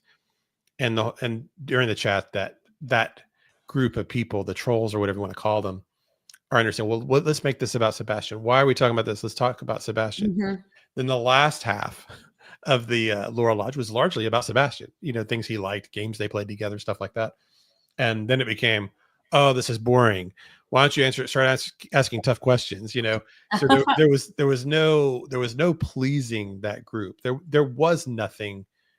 There literally is not a thing that Seth could say to a certain core group of people that they'd say, you know what, I get it. You're right. You're telling the truth here. I understand now. Thanks for clearing that up. Because they're not truth seekers. They're not interested in the truth. Someone like Aiden is interested in the truth. I can guarantee you, if Aiden got a sense that Seth had anything to do with Sebastian's disappearance, he'd turn on Seth like that. Oh, absolutely. You can tell that's what he's all about. He's a truth. He's not a right fighter. He's a truth seeker. Mhm. And he's there to find out what happened, not to win an argument, not to. Well, and you saw how respectful he was to the PI. So, Yeah. you know, and he distrusted him from the get-go, but yet he was very respectful to him throughout the whole, actually more so than I thought he should have been. I wanted him to go after him more. And he didn't. But then you see where it led after he was off the air. It was a fiasco. He asked Seth harder questions than he asked the investigator. Oh, absolutely. Spooky Wife says, "Hello, E family. One of the best part of last night was Sebastian and Faith's relationship." Oh, I agree. that was sweet. Yeah, that was a good rumor to clear up. I'm sure we've all heard it. We don't talk about it here because we generally try to stay away from the rumors anyway. But Spooky Wife, I will have Mrs. E play the song when she gets back. She's running the controls tonight. But thank you. We do very much appreciate that. I did like that too. Opinionated said she looked up Fox, and the last interview was 5 months ago. And yes, this one has not been aired yet. I bet they are doing it on the anniversary. Yeah, that's what we feel like. They probably have not aired it yet, but Tony said that she did do an interview today. Yeah, that'd be my guess. My guess is they'll air it on the 25th, that they're just getting it ahead of time, which they news does stuff like that. That's fine. I'm glad she's doing it. I kind of wondered what they would do at the year anniversary because they're not obviously going to go to the vigil. You can't do that. So I just wasn't sure. But maybe they're going to do some media, and that's how they'll handle it. You Can't See Me says there are flyers in Omaha, Nebraska. That's awesome. That's great. Yes, that's great. Let's see. So somebody was asking, do you have the clip of Sebastian with the green tea that is so cute? He has a sense of humor. I love hearing his voice. I don't think we do have that. I don't. I saw it on Coffin Daffer today. She played it because that was super it is sweet. Cute. I don't know where I've seen it before. Maybe Hindsight 2020, somebody like that. Somebody had, yes. Yeah, I've seen it before. That it is nice to see his personality like that. It was one of the things I liked about the Texas Roadhouse video, was being able to kind of see just how who he acts. was. Yeah, just kind of get a sense of his demeanor, you know. Perfectly Imperfect Boy Mom says, how do we find last night's interview? I typically shy away from a lot of Sebastian related videos due to the drama and false information. Mr. E is my go-to for factual info and updates. Yeah, we'll put it in chat. But I appreciate that. I'll tell you, you probably have already figured out not to do this, but just turn chat off. It's not worth what if he's still got it up with the chat. Yeah. Don't do that to yourself. You'll go mad. It was so nasty. That it'll just make you angry. Like Tennessee Nurse was saying, keep you up to 3 a.m. because it's I don't know what's wrong with people. I really don't. Seth says, well, Katie is invited to the vigil. She does happen to be Sebastian's mother. Okay. Well, I didn't know if that was how that could be or not. So if she's welcome to attend, then that's great. Maybe she can do that. I don't know. I don't know how that. You know what? I think. I'm trying to think of how that would play out if she went. I think largely people would be. Do you think people would be civil? I think so. I think they would, wouldn't they? I would hope so. Yeah, I would hope so. I think there'd be enough reasonable people there that if someone did try to be, that it gets squashed pretty quickly. Did I miss our super chat? Yes, Spooky Mom or Spooky Wife. Thank you, Spooky Wife Amy. She bought us some coffee too. Thank you. We do appreciate it. Very sweet. Thank you so much. And guess what? You know what that means? Thank you for the super chat. Thank you for the super chat. Thank you for the super chat. Thank you for the super chat. Thank you for the super chat. Thank you for the super chat. Thank you for the super chat. Thank you for the super chat.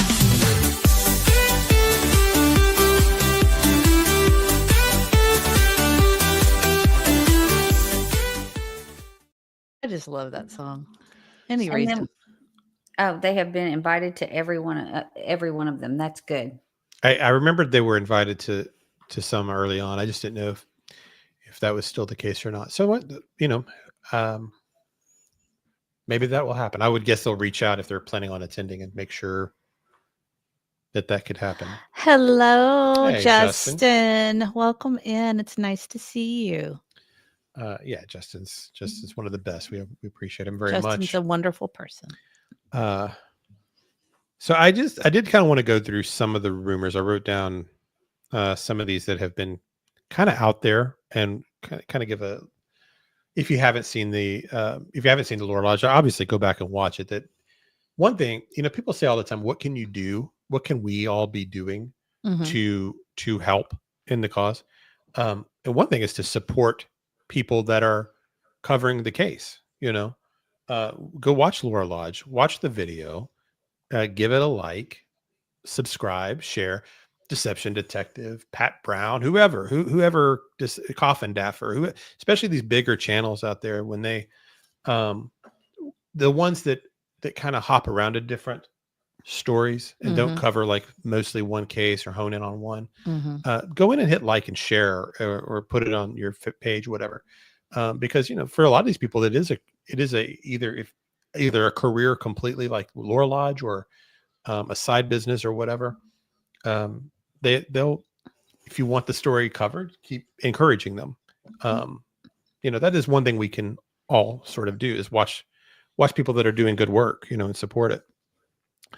So one of the rumors that got squashed was the sister. Seth's sister is the one running his GoFundMe. We kind of had heard this before, but I didn't know if that had been out in the public or not. But we knew. Yeah. But I don't know if that was public knowledge. Yeah. Okay. But so the idea that Seth is running this kind of like GoFundMe scam or whatever, they use it actually for what you would hope it was used for PIs and signs and things of that nature. And they kind of keep that money separate. So that's how that works. There's also the rumor about the Michaela and giving her mortgage of thousands of dollars out of that GoFundMe. Apparently Michaela's boyfriend also came out and made a statement saying that this is not true, that he didn't, this money was not received. That's one of those persistent rumors that was out there for months and months and months, that he was paying this girl's mortgage and out of that GoFundMe, and that is not obviously true. T-Rev's not coming out and saying it's not true, and Seth is not saying it's not true unless it's not true, right? So if you continue to believe that myth, then that's kind of on you at this point. Right. This was probably the most difficult thing to listen to, was probably him talking about Katie and how they met because of all the accusations he's got through it. But he gave the whole timeline of how they met, and then how they became romantically involved when she was 18, living in the apartment, or I guess it was a house with apartments and maybe extra bedrooms rented out. I'm not quite sure what the situation was, but regardless, that's when they started to become interested in each other and develop their relationship after that. So it was kind of good to hear that story. And I realized that these things are kind of he said, she said. So this is Seth's side of the story. The nice thing is if at any point Katie decides she wants to go on the Lore Lodge and give her side of the story, she's got an open invitation to debunk anything or contradict anything Seth says if it's not true. She is fully, Aiden, I am certain, will give her just as much grace as he gave the PI and Seth. That was a totally fair interview, and I think he would do the same. And I would encourage you to watch both. I would watch SF's interview, and I would also watch Seth's. I would encourage you to watch both. They're both interesting. You learn something from all of them. But she has an open invitation to do that. So if she chooses not to do that, my thinking is that she's fine with whatever Seth said, that she concedes and agrees. That's I think you almost kind of have to assume that.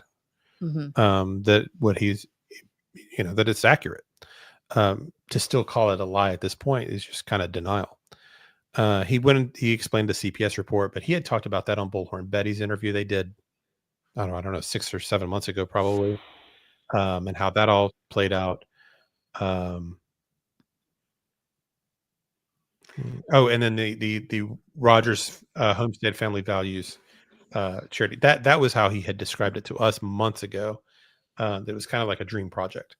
It's funny because we'd had a similar idea, and we discussed it extensively one day. So, what was I going to say? And everybody, Justin loves all of you guys.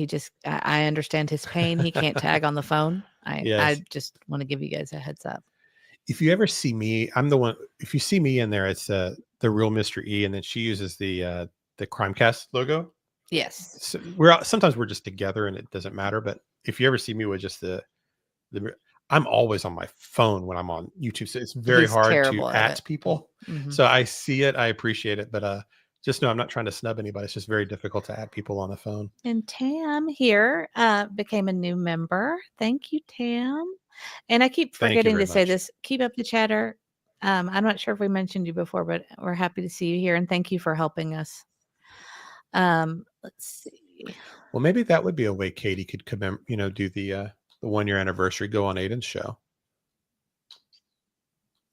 That's not a bad idea. She doesn't want, I like I said, I'm really happy that she did. That she did the Fox one.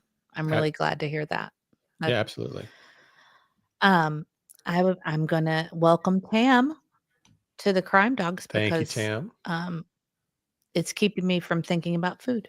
So no, I'm just kidding. No, thank you, Tam. We appreciate you. Hold on, Auntie. I'm playing the song. Okay, sorry.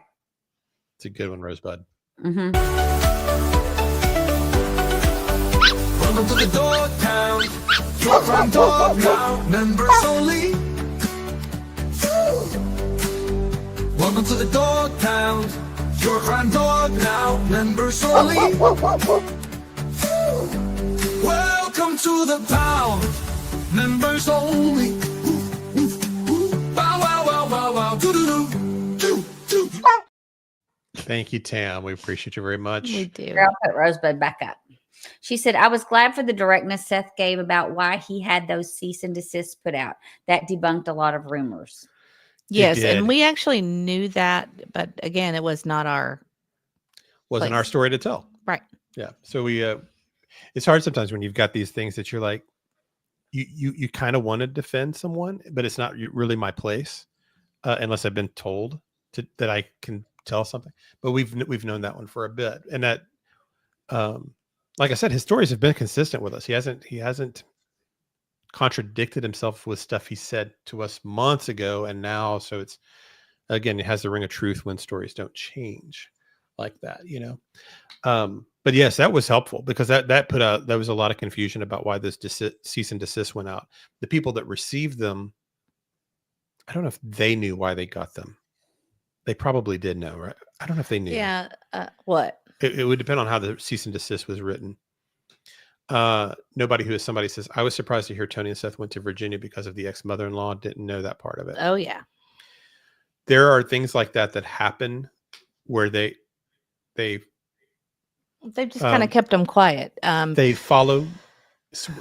When people say that Seth isn't searching, he's not walking into the woods randomly, just spinning and walking in circles. But he is looking for Sebastian. Yes, and that they're following up on leads. We knew that trip to Virginia happened, and it wasn't our place to tell that either. But things like that happen.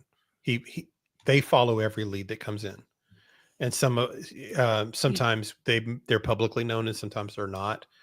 Like the Motel 6, that was in Goodlettsville, that they thought they had him. They thought they really found did. Sebastian, Mm-hmm. And that would have been just a 5-minute drive from his house, and they thought he was being held in that motel. Police go there, they raid, and it's not him. So it was crushing for everybody that was involved in that, because they really thought it was him. So the looking and the searching is happening. It's just not being live streamed every minute of the day. Yeah, I want to be sleuthing something. That's a good point. There comes a point when you have to go back to the drawing board and find information that is going to tell you where you need to search and not waste loads of time and energy. Yeah. Right. Yeah, they've done. I don't know about all the searches. I've known about some of them when they've happened, and it's always strategic. there's a reason that a place is being searched, and they've learned the hard way that they cannot make it public knowledge, because there's some lunatics. I remember we were invited to search at one point, but we had a prior engagement that we couldn't get out of. Yeah. So, and that was a woods search. So there's another thing I've thought about with this as far as searching goes. So it's a criminal investigation, right? So if you just take that and you say, okay, so we've got the crime of either someone's abducted him and taken him somewhere, or he's no longer with us, right? So you've got kind of who was saying it like this? Parallel investigations. Who was calling it a parallel investigation? Nancy Grace, I think. I have no idea. Was talking about this. Was saying you run a parallel investigation. You're doing the one where you think he might be alive, and you're doing the one where he's not. So you're kind of covering all your bases, right? Well, the common denominator Justin agrees with you. Is that you're if you can't find Sebastian, then find the criminal, because the criminal will take you to Sebastian. So one way to investigate is to find who removed him from that house, who took him. That'll get you there. And if you have an idea of who those people are, then that starts to give you an idea of where to look. Do they have property? Where are places they're familiar with? Who are people they know? Who are their associates? What are their business interests? What are their careers like? What parts of the country have they lived in? Things like that, right? So the easiest way to find Sebastian is actually to find out who the criminal is at this point. That's just my thinking. Well, yeah. The running around in the woods in the same places he hasn't been for a year is counterproductive. I agree with that. And Mohawk Mom says criminal can be both ways. Nice Marie says could. amen. Yeah, that's. And Chrissy, I agree with that. That was my favorite part of the interview as well. I know. The best part of the interview on Lore Lodge last night was watching Seth's entire soul shine brightly when he spoke about his amazing son. Yeah, that was good. And I agree. There was a smile there, a twinkle in his eye when he spoke of him. Yeah. Just hearing about his personality and what they did together, and what they did in their time to have fun, and it just it makes it so much more personal. Oh, you could feel the love for Sebastian when he was telling the stories. There's just. And then we had a new membership from Casey. Welcome, Casey. And also NHGG, Michael Jones missing, Nashua. I should know this from The Office. Nashua. I was just start over. Sorry. You want to do it? You do it. You have a better voice. Michael Jones missing, Nashua, New Hampshire, since January 17th, 2019. 34 years old at the time of his disappearance. Please share and help my friend Sue Schringer. She is publicly always looking. Absolutely. I'll write it down too. What do they have any thought about what happened to him? Do they have like a last known location or anything of that nature? We'll have to look it up. I'll have to look it up and see what I can find. I'm going to screenshot it real quick so I remember it. And that someone mentioned one earlier, and it went through chat and I didn't see it, but it was a 16-year-old that's been missing for about a month. Is that there's a new missing child in Goodlettsville? This was a 16-year-old and she's been missing a month. Well, there's a girl over in Goodlettsville, which is the neighboring town to Sebastian, 14-year-old girl. And the mother, it's been just in the last week, and the mother thinks it's someone she met online, but I don't know. This guy's been missing for 3 years. He's 34. His mother's still trying to find him. She said when she last saw him, he was happy. Nothing was wrong. He'd gotten a haircut and a shave and had a new leather coat on, nice jeans and sneakers, and he was in a great mood. And the following day, she tried to get in touch with him and couldn't reach him. And then about a week later, when nobody heard from him, they reported him as missing. And that's basically it. Wow. 34 years old. Yeah. And that's what a nightmare. Yeah. NHGG, if you can send me any information like that you have, if there's a flyer, I probably can find one. But if you don't have one, we're happy to share that on our community wall and on social media. We don't have a lot of followers, but we're welcome. We are happy to do that for your friend. So. Yeah. Anytime you have someone in a situation, we're happy to share it. Oh, here it is. The one that was earlier too, as well. It was Trump one. Get over it. Says Aunt E. The month missing Amber Alert is Temple, Texas. 16-year-old Nevaeh Norwood. Okay. Nevaeh. Oh, I think I shared her. Did you? Let me look. Temple, Texas. 16 years old. Take a screenshot of that one too. I will try to keep up with that one as well. Yeah, we're happy to help in any way we can. I'll take a screenshot of that. Okay. And thank you for the super chat. You didn't have to do that. We do appreciate you doing that. And also, Casey, thank you for your membership. I am going to play our songs back to back, but I do want to. This is a good point by Justin. Yeah. Clutch and Pearls says finding the criminal and who they are leads to what they did, in my humble opinion. Exactly. All right. And K-Mac, please go rest. We hope you feel better. She said, Mrs. E, I need to go rest. I'll be with y'all in spirit. Just a heads up, it's snowing here. Well, they've already canceled school for tomorrow here. They did that hours ago. I mean, they stay ahead of it. Well, I hope your back is better. Justin's one step ahead of me.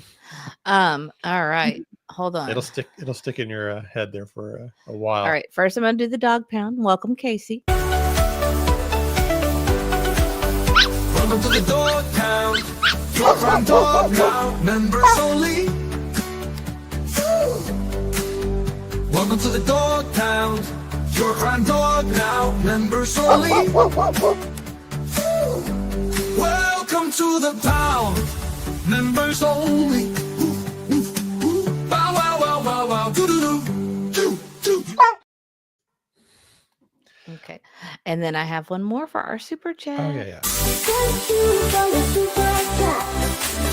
Thank you for the super chat. Thank you for the super chat. Thank you for the super chat. Thank you for the super chat. Thank you for the super chat. Thank you for the super chat. Thank you for the super chat.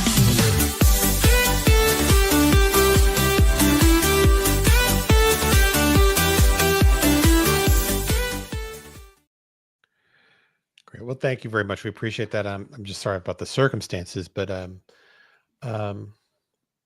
anything we can do to help on that, we're happy to. And I don't even know what you hope for in a situation like that. 5 years, and when it happens with an adult, you have to, an adult 34-year-old guy kind of living in his apartment. If you could go weeks without anybody really knowing for sure, check on you or not, because it's not like you're a child. People might think you're just went on a road trip or something. You don't know. Man, that's just awful. Gypsy, I wish you could see us off camera. When those songs play, we're all just going back and forth in our chairs. It's really funny. That's so funny. It gets stuck in your head for sure. Yeah. Whoops, sorry. Go ahead. I was going to click on, you can't see me. Says, so my saddest moments last night were thinking about how upset Sebastian would be to find out the way his father is being treated.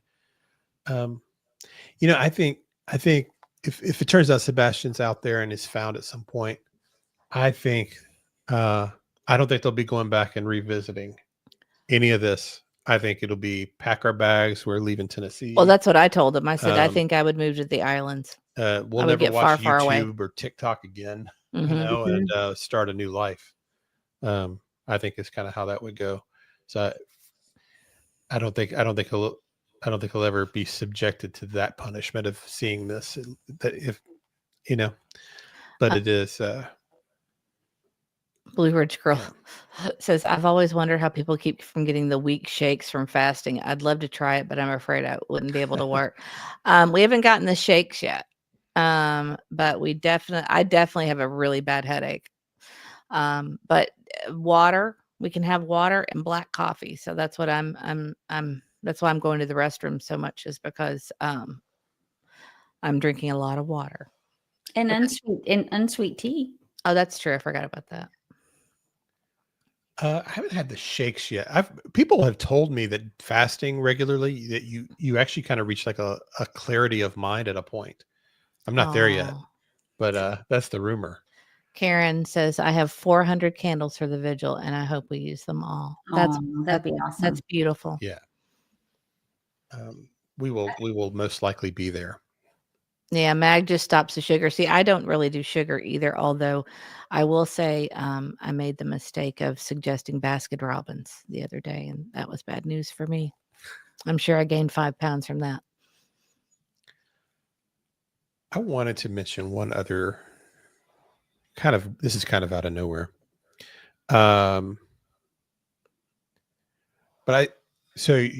Deception Detective, I follow him on X, of course. And I saw this from him the other day. I don't know what day this is on Valentine's Day. He posted, why do people think crimes need a motive? Too much TV. And then, a lot of folks had kind of comments to that or whatever. And then he answers to someone, motive only matters on TV shows. The real world is rarely ever so clean cut. And so that was one of those where I read it and I was disagreeing at first. And then the more I thought about it, I kind of realized he's right. Which I always appreciate when people make me kind of change my opinion on something anyway. Another post he said under here is, many crimes have no intention at all: manslaughter, neglect, negligence, DUI, etc. But it got me to think. We spent a lot of time trying to figure out why Sebastian's gone, what the motive might be, what reason people might have. But in the long run, it may not even matter, as long as we know who and what they did and what happened to him and where he, we had that Megan Boswell case we just did. Yeah. And we really don't know why that baby's not here. I know, Auntie, your theory is you think it was rage. Mm-hmm. I think she just snapped, but we don't really know the true. I mean, we have speculation of motive, but really we don't know for sure. But the idea that we have to know why is not, we don't have to know. We may not ever know. I think that was disappointing for me in that case, because we didn't learn why. Yeah, I think we were hoping thered be some emails or texts that kind of enlightened us, but or who Evelyn's father is. Let's on that too. Yeah. Yeah. Clutch Pearl says, it's true. You don't need a motive. People snap. People are evil. And also he asked it why we are fasting. Justin, we are fasting because we had some advice. You want to explain? It was part of advice from a doctor that we reached out to. For our son. Part of the plan for our son. And so he's not doing it alone. We're doing it with We're him. doing it too. But it's supposed to have great health benefits anyway to do periodically. So I've never done that before. So we'll see. I'm not doing great. I think Middle East kind of like enjoying the challenge of me doing it with them, because everybody wants to beat their dad at stuff, I'm not going to make it. So I think he's curious if I can hold out or not. So it's kind of fun to have that I'm not competitive thing with it, see if we can make it. I think if I've made it 24 hours, I'll be fine. At this point, I think I'll be okay. No. I've got a really bad headache, and I'm drinking lots of water. Hi, Garrett. Welcome in. And Detective Golden, welcome in. Carolina Moon, welcome in. All I need is Jesus, coffee, and true crime. Welcome yeah, she said fasting is great medicine. And that's what doctors will tell you. Fasting is actually very good for your body. And I'll tell you, I had I know a guy who had a terminal tumor. Terminal, like inoperable. Inoperable. He was told to go home and prepare, right? Sorry, Justin, not trying to tear you up there. I think you're a good parent too. I see how I don't see you with your kids, but I do see you with your monkey, and you do a great job. Yeah, you can tell. You were so great when we went through our stuff, reaching out to us. I'll never forget it. No, no, nobody could say anything about that man. He is top on my list of good people. Yeah. But anyway, so this friend I had, he had an inoperable tumor. And so he was told there's just nothing else we can do for you. So he went and did his own research, and he beat his tumor through fasting, because the theory is that the tumors cannot live without sugar. So he just cut off the supply completely, and he did an extreme fast. I can't remember how many days it was now, because it's been 27. Was it a 27? I think it was 20 days, but it was a really long fast. You told me 27, I thought, but I might be wrong. I'm sure that's right. And so anyway, he's 7 years removed from that and fine. And the tumor dissipated. Next time he went in, it was just gone, just completely gone. And all he did was fast and pray.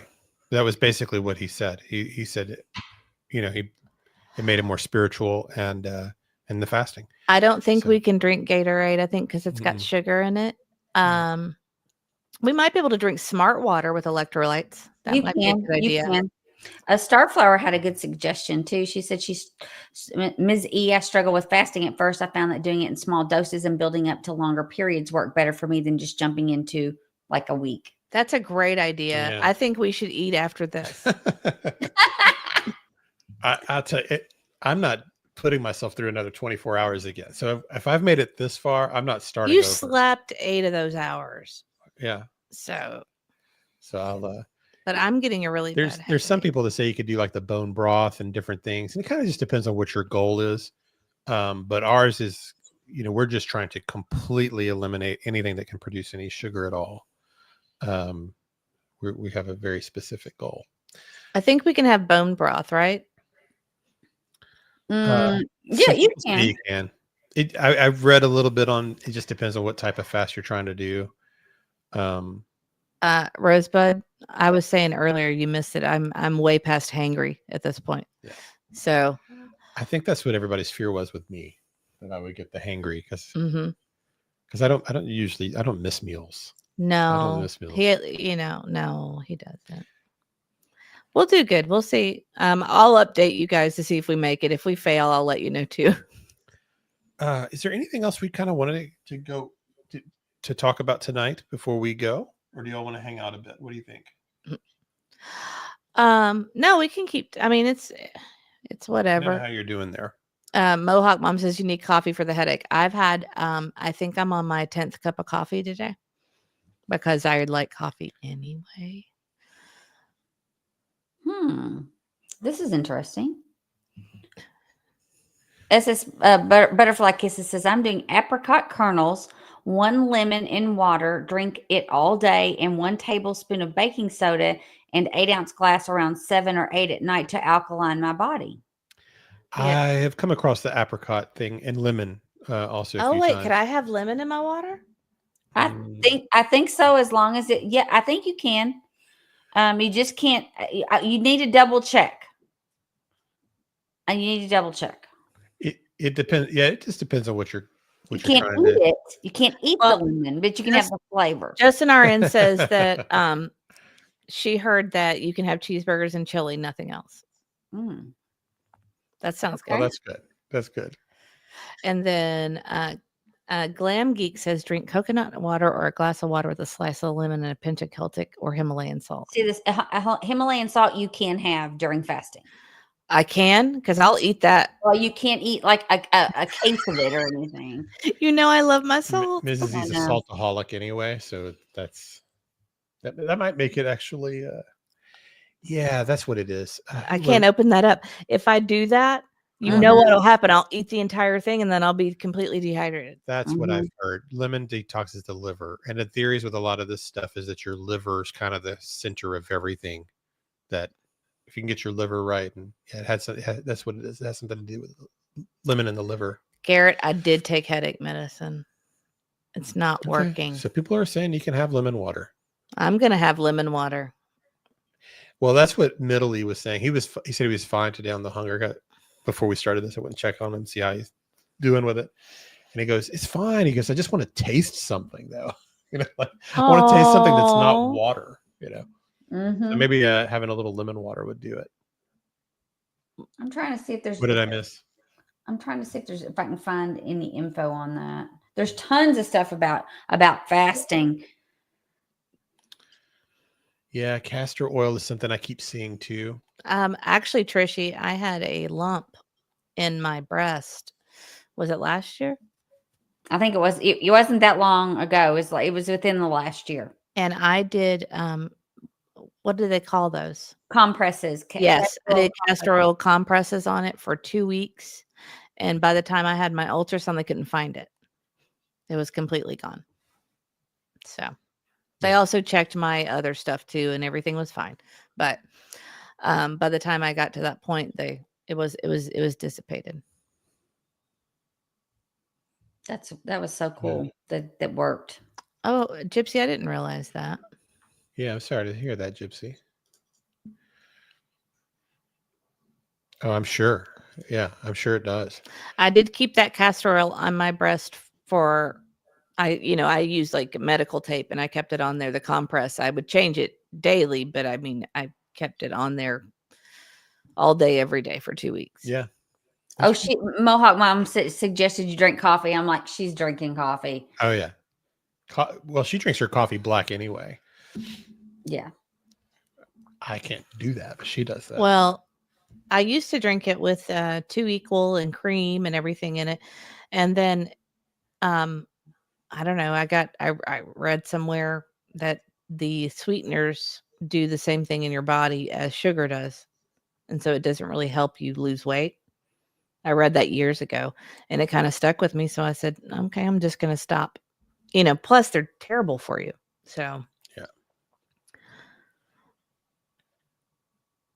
Auntie, I haven't really asked you what you thought about Laura Lodge last night. How did you have any thoughts about any of the stuff you heard?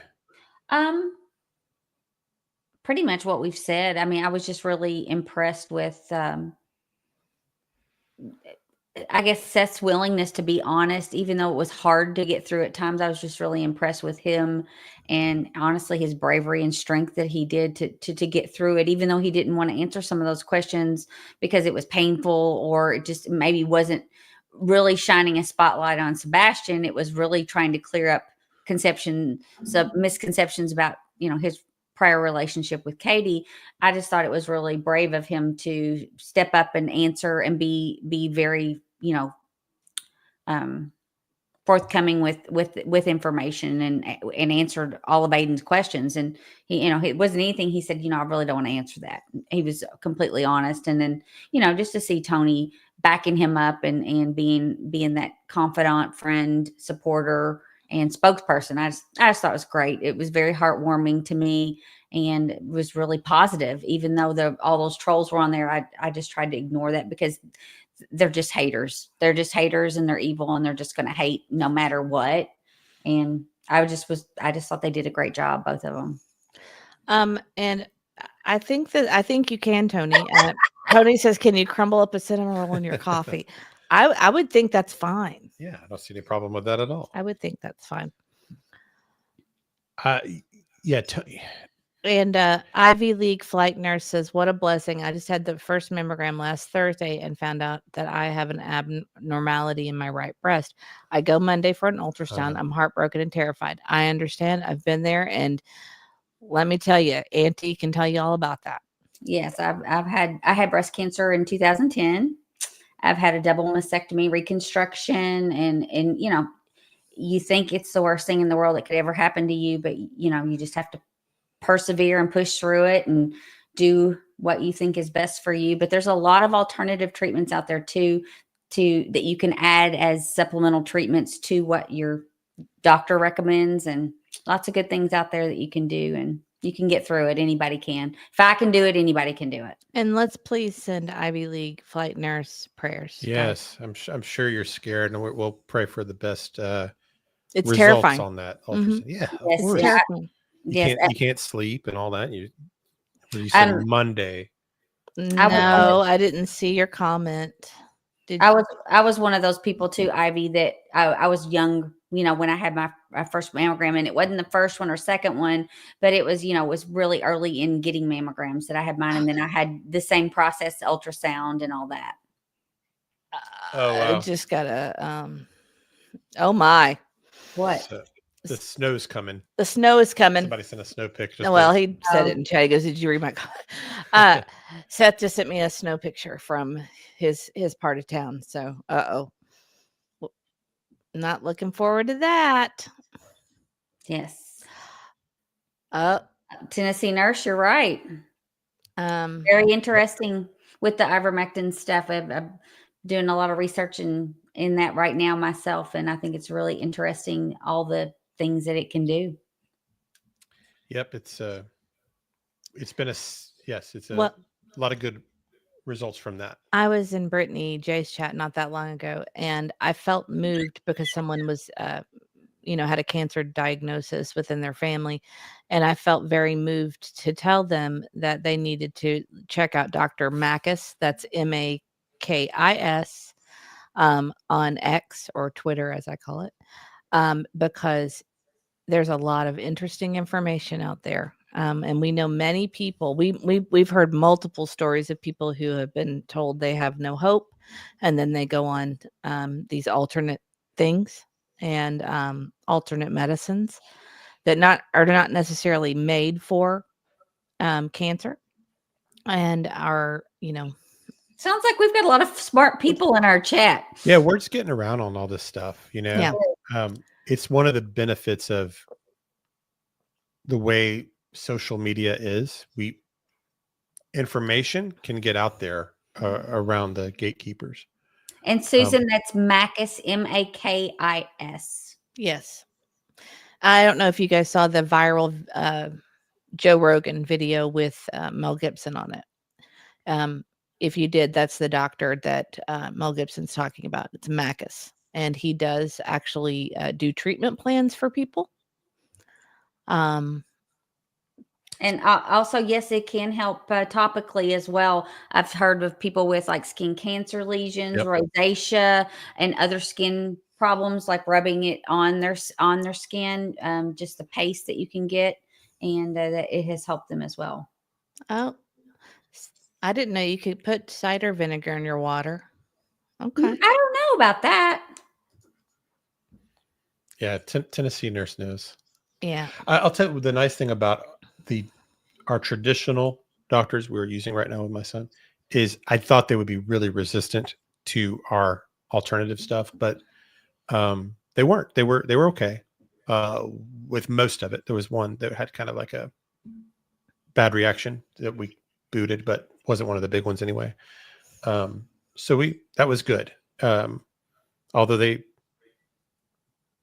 I don't know, maybe not a good road to go down, but I'm sure YouTube won't like it. No, probably not. But anyway, I thought we'd have a little more conflict with that discussion, and we didn't. So that was good. Well, Ivy League nurse, just know that we'll be praying for you and hope everything turns out great. I know it's very scary and overwhelming to hear that, and to be alone with your daughter and not know what's going to happen. But, I had a lot of faith, and, just persevered through. I listened. I used my common sense, did a lot of researching, and you got a lot of opinions. Yeah, I did. I got opinions for every doctor that I saw. I got a second opinion and a third in one instance, but I interviewed doctors, the whole 9 yards. But just and go with your gut on how you feel. Well, let's pray that this is just comes back negative, and this is and it'll just be a scary few days. That's what we'll all be praying for. Yes, praying for negative. Yeah. Result. So I understand that when you have kids, you don't really worry about yourself so much. You start worrying more about who's taking care of the kids. We turned into a medical show. I know we did. Lily, We could do a medical show. Dr. E's alternative medicine cast or something. Yeah. Lily said, question for castor oil for pain. Do you take it by mouth or place it on the area where the pain is? I believe you place it on the area where the pain is. You can take castor oil orally, but like if you're talking like about the compresses for what you had, you can put it topically. Yeah. Somebody had something with their hair. I can't think of who was talking about. You can put it in your, it grows your hair. Yeah, they had some issue with their scalp. I don't remember what it grows your hair. It absolutely does. It wasn't like, I don't know what it was. It was like a skin irritation or something.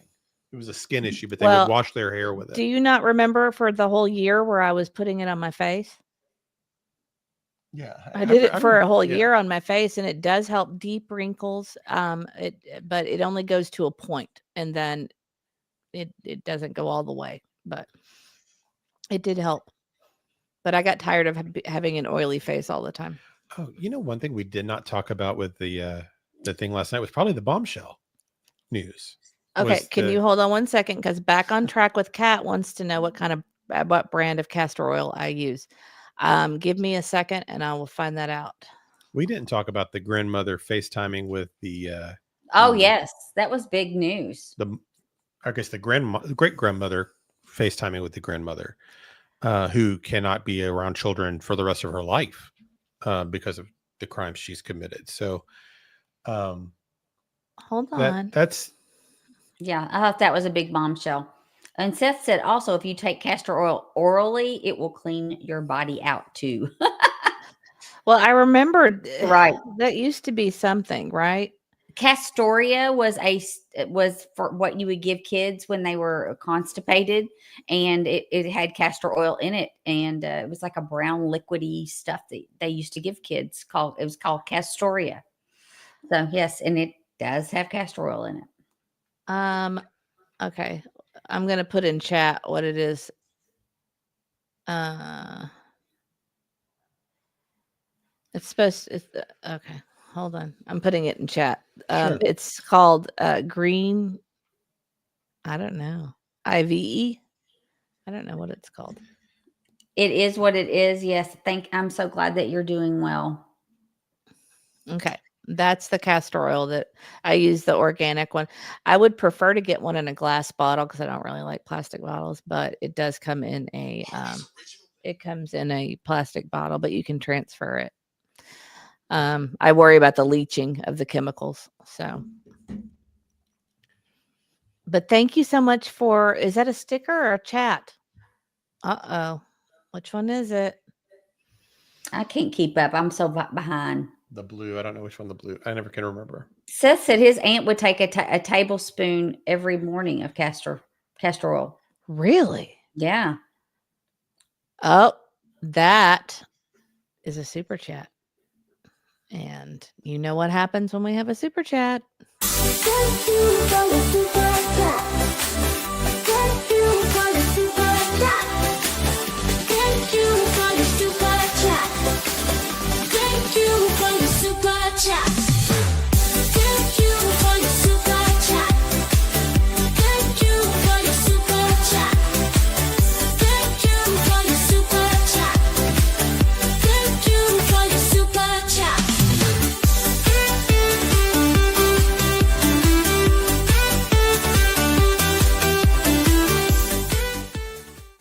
That's right, Morgan Le Fay. Organic is best. And thank you so much for your super chat. Yes, organic and cold pressed. Yes. Fletcher's castor oil. Yep. Fletcher's Castoria. I remember that stuff. Ugh. We used to have to drink prune juice, remember? No, mom gave me Castoria. I had little tiny bottles of prune juice. You can ask her. I'm sure she's listening, Granny. She said she went up to get all ready for bed. bed. She might be in bed. Yeah, no, we might. She gets all cozy. Michelle Epple said my grandmother had a tablespoon of vinegar and garlic. She lived till 93, and she Gardener and bugs don't like vinegar, sweat smell. So she was a gardener, and so the bugs don't like vinegar and sweat. Right. She probably did that every day. I've Yeah. heard that before. And actually, when I had when I was pregnant with little E, I had a gallbladder problem. If you remember, and I would have gallbladder attacks, and I couldn't have it removed because I was pregnant. And I refused to take medicine. They tried to give me morphine. I was like, no, you're not giving me anything. I don't want to hurt my baby. So I would have to drink, what was it? Was it apple cider vinegar? Oh, yes. Yes. It was the only thing that would calm down my gallbladder pain. It would make it stop. That's weird. Yeah. It was apple juice and apple cider vinegar. Yeah. Yeah. Ugh. Sorry. We got off on a whole tangent. So go back to start talking about the. Oh, I had just missed it on my notes because it was at the bottom, but we just never really talked about that situation with the grandmother. And, I think that's it's horrifying, I think, to everybody a little bit. But I think the point is that Sebastian has been placed in dangerous situations throughout his life there, with the other child, putting him back in contact with this lady that's not supposed to have contact with children at all. And if for life, it's probably a very good reason that's a life. I think it's wasn't like a 99-year, which is outrageous. Mm-hmm. But putting him in contact with that person, knowing what she did, even if it is family, and then you really having him in a situation where he's in a home with 5 CPS reports and not removing him prior. Mm-hmm. I mean, there's a point where you get. I mean, it's very, you're establishing a pattern. Well, you're establishing a pattern. And I think that's why it led Aiden to say, maybe he had enough and he just couldn't take it anymore and he ran away. But that, the part that I find it difficult to believe is it wasn't his mom that he was upset with. It didn't appear to be. And so she was the only one there. So that's why, and there's nothing on any camera anywhere. How would he evade all those cameras? And and we don't think that he had been there for almost a month, or wasn't, at least according to him. Maybe he had been, but he of course has been cagey about that. Mm-hmm. Yeah. But anyway, he's been placed in situations that repeatedly that are not safe for him. And you can't see me, says Ryan Larson, missing 5/17/2020, autistic child from school. If I believe I know this case. Yeah, I think this is kind of a weird one. Case. It's a strange one, right? Yes. And thank you for your super chat. Yes, we appreciate it. Yeah, we are familiar with that one. If it's the one we're thinking of. Is it the one where the stepmother? Let me just look. Yeah, might be somebody different, but I think that's the one we're thinking of.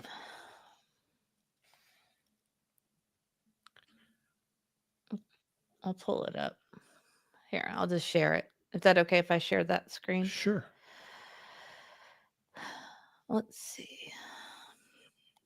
It won't let me. Oh, okay. I got it. Now I'm going to do it. It just does feel like a choice was made about that. Okay. This is Ryan Larson. Missing since, it's May 17th, 2021. La Vista, Nebraska. And there's not a lot of information. And went missing from the school. So he'd be 15 today. It was around 11 or so. Wow. He went missing from the school? Yes. Yeah, that's why the story became so. I see it once in a while, different people covering it. I can't remember the details on it. It's been a little while, but I think it's I'm looking for the story. I feel like people are really upset with the law enforcement there on it. Like really believe they dropped the ball. But I can't recall all the details on it. I've heard the name before. I can't recall my name. It said after becoming frustrated with the math problem, he went to another room to be by himself and calm down. An adult was supposed to be supervising him, but one supervisor had to leave the room and their replacement was late. During the time he was not supervised between 11:55 a.m. and 12:05 p.m., he left the school campus. At 12:27, the school notified his mother that he was missing. At 12:29, the school called 911. A neighbor saw him at 1:45. Oh, my stars. At Southfield Apartments, about 2 blocks from his school on 84th Street and Harrison Street. And he was holding his umbrella at the time. He lived at the apartment complex with his mother and one older sister, but he couldn't have gone inside after leaving school because he didn't have a key. He has never been heard from since. More than 6 weeks later, his umbrella was found near a dumpster behind Southfield Apartments. Oh, my stars. This is the same place where he was last seen on the day of his disappearance. He was an eloper, too. He did run away some. Before you do that, can I remind you, do you remember when Big E was going into a preschool? And we went to go the first day and they had multiple kids run out of the room and nobody followed them. Yeah, they did. Yes. Do you remember this? Yes. And we immediately said, nope, there's no way. There's no way. Because they didn't even follow the kids. I mean, we're talking 3 to 5 year olds that were running out of the room and nobody followed them. It was ridiculous. And they all had severe autism. Tennessee Nurse says, have y'all ever thought about how many presidents, leaders, royals, etc. have passed away from cancer? There's been many diagnosed, but how many have passed from it? Not many. I'm going to be quiet now. I highlighted that because I had that exact same thought today. I'm finally going to step aside and let you two be together. She's a Vol fan and we're thinking the same way, right? Yeah. I say that all the time, guys. It's a joke. That's weird. I was having that exact same thought today about world leaders and how they always live to be like 99 years old and never seem to have a problem with the big C, do they? And that is true. T and Nurse, I'm totally kidding. I say it all the time. I say it all the time to him. They're getting the better. Karen said she had a friend whose autistic son ran away from school as well, and the teacher bolted after him and caught him. And sadly, no one from the school informed my friend, and she heard about it from a parent. Wow. Yikes. That's terrible. Yeah, I mean, the dog is really wanting my attention. I know what they want. So if you can have Auntie read some comments and mute the mic, I'm going to let somebody take care of that for us. Okay. It's past their potty time. You want me to mute my mic? Because there's no school tomorrow. I didn't do bedtimes tonight. Okay. So that's why you're confused. You want me to mute my mic also? Yeah, let Aunt E talk to everybody for a minute. Okay. Let's see. Let's see.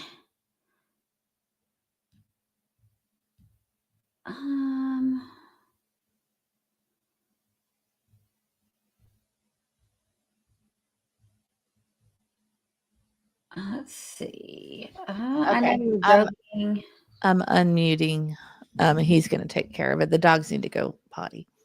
Aunt E, how is your son doing? My son, a few months ago it was in, I guess, October. He had a severe head injury while he was out of the country, and it was pretty serious and scary, but he's doing great now. He's actually cracked 2 vertebrae in his back. And he's been healing from that during that fall when he had the fall and hit his head.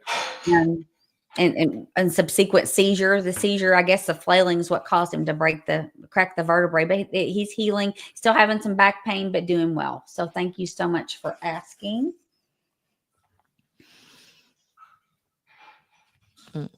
T and Nurse knows I'm joking.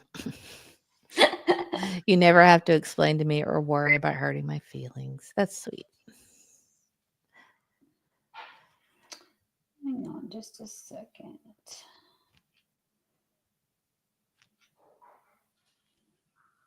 Trying to catch up with some of the chat.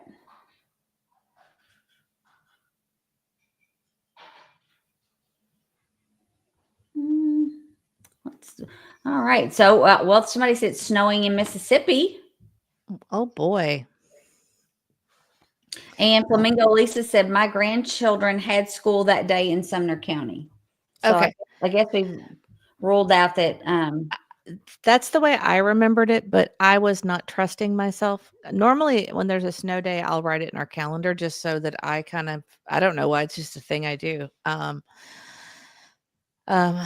don't know why I do that, but I do. I usually write it in my calendar. Right, right. You can't see me. Did we not? I thought we saw your super chat. Do we have one? Hang on, let me see. Oh, that was from the Ryan Larson, but we didn't play the song. We did not. I'm so sorry. Let's do that. And you can't see me. We did write that down, and we're going to look more into that for you. And we'll share his information as well. Happy to.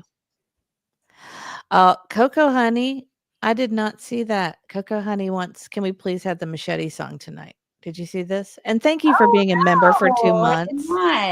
See, it's so weird. It hides these sometimes.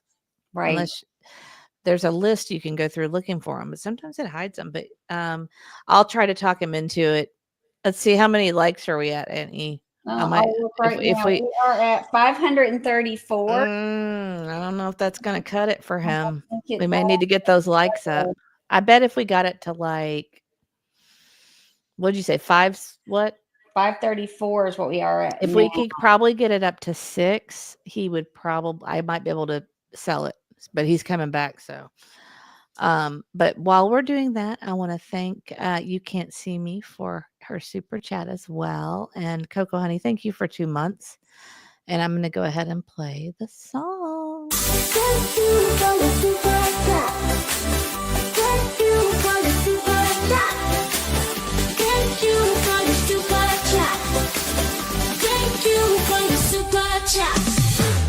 Thank you for the super chat. Thank you for the super chat. Thank you for the super chat. Thank you for the super chat.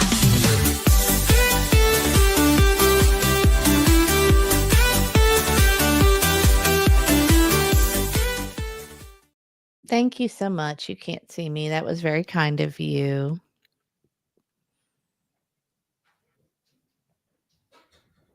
Okay. All right. Oh, it's -4 where Gypsy is. Oh my. Yeah, there was an Amber Alert yesterday in Tennessee, but it was quickly resolved. That's good. It's so nice. And so many, we talked about that when, Sebastian went missing. So many of the cases that we would start to cover, I mean, we literally couldn't even get our information together before the child was found. So a lot, most of the time they are found. And that's always reassuring. But at the same time, it's not always the case. Rosebud, we all talked about this during the Megan Boswell trial. Rosebud said, I am in the process of writing that letter to Laura Trump regarding more outspoken resources for parents feeling overwhelmed and helping stop all the abuse for missing children. We need more positivity. Absolutely. That's awesome. I would love to see a copy of that if you don't mind sharing it with us. I would love to see a copy of that. Yeah. Oh my gosh. You guys, okay. See, we have had a lot of things, the past few years that have not been great with our family, health-wise and stuff. But I was talking to Aunt Granny the other day, and I said to Granny, look, I can't look at what I don't have, because we had something else that was not health problems, but some other issue happen. And I said, look, I can't look at what I don't have. I have to look at what I do have. I Right. do have all of my kids here home with me. I have my mother still around, thanks to the help of Little Donuts. We like to say that our mom likes white powdered donuts, and I say that that's what's holding her together. So, and we have a beautiful home and a beautiful family, and we are blessed in so many ways. And I'm trying really hard to not look at any of the negative stuff and really look at all the positive things that we do have in our life. So I don't know what made me think that, but. And you that super chat, was that for the one for You Can't See Me? Yes, it was. Okay. I wanted to make sure it was that one. one. Graham. It's so nice to see you. Thank you for the continuous, honest coverage. Well, thank you. And thank you for being a member for 5 months. That's amazing. That is amazing. Thank you so much. It's good to see you. Sorry, I'm scrolling chat. Oh, listening at work. Love you guys. Well, we love you too. I know you've been working hard a lot lately. Real Me Too says her mom also loves white powdered donuts. I think that I told her at one point there's so many preservatives in there, it's just preserving her. So Yeah. It's the glue that's holding her together. Yeah. That donut glue. I mean, just don't mess with it. It's working, right? Yeah.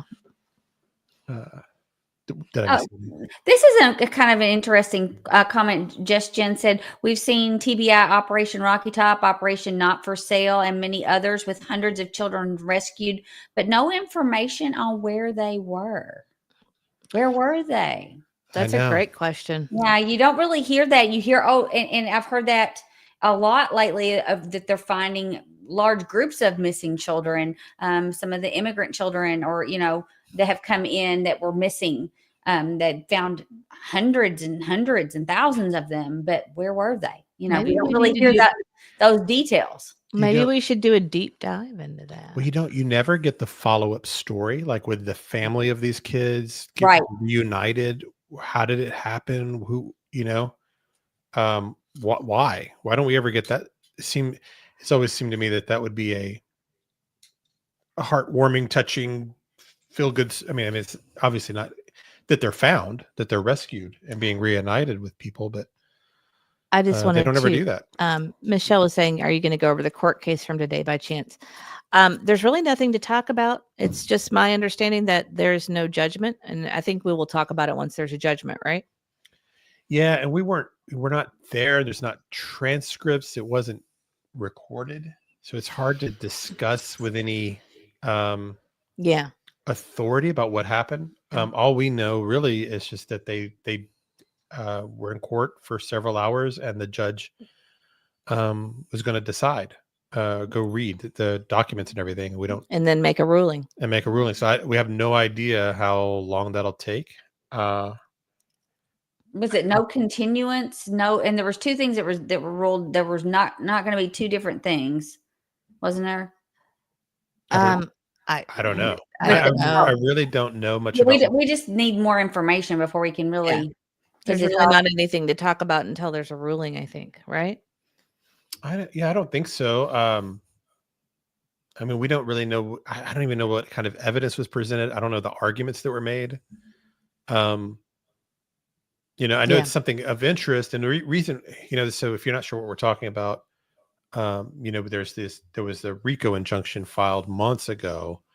There was various motions. There's been things kind of going on. It's been kind of confusing for months. Frankly. And so today there was a hearing by the defendants or some of the defendants, two of them, I think, to do some kind of anti-SLAPP, which is like a laws to prevent frivolous lawsuits. Right. Mm-hmm. They're supposed to be when a lawsuit is brought on by malice. And we kind of talked about that before. So they're doing an anti-SLAPP hearing, and the judge has to just look over the evidence. But I don't know. I have no idea how that's going to go. I don't even know what happens if I don't know. I just don't know enough about it to speak with any any authority on it. Yeah. And we want to make sure it's accurate. I think that, once things get going, I'm sure we'll talk about it, but we just don't know, or there's a ruling, we can announce it. But at this time, we don't know enough about it to speak on it. Yeah.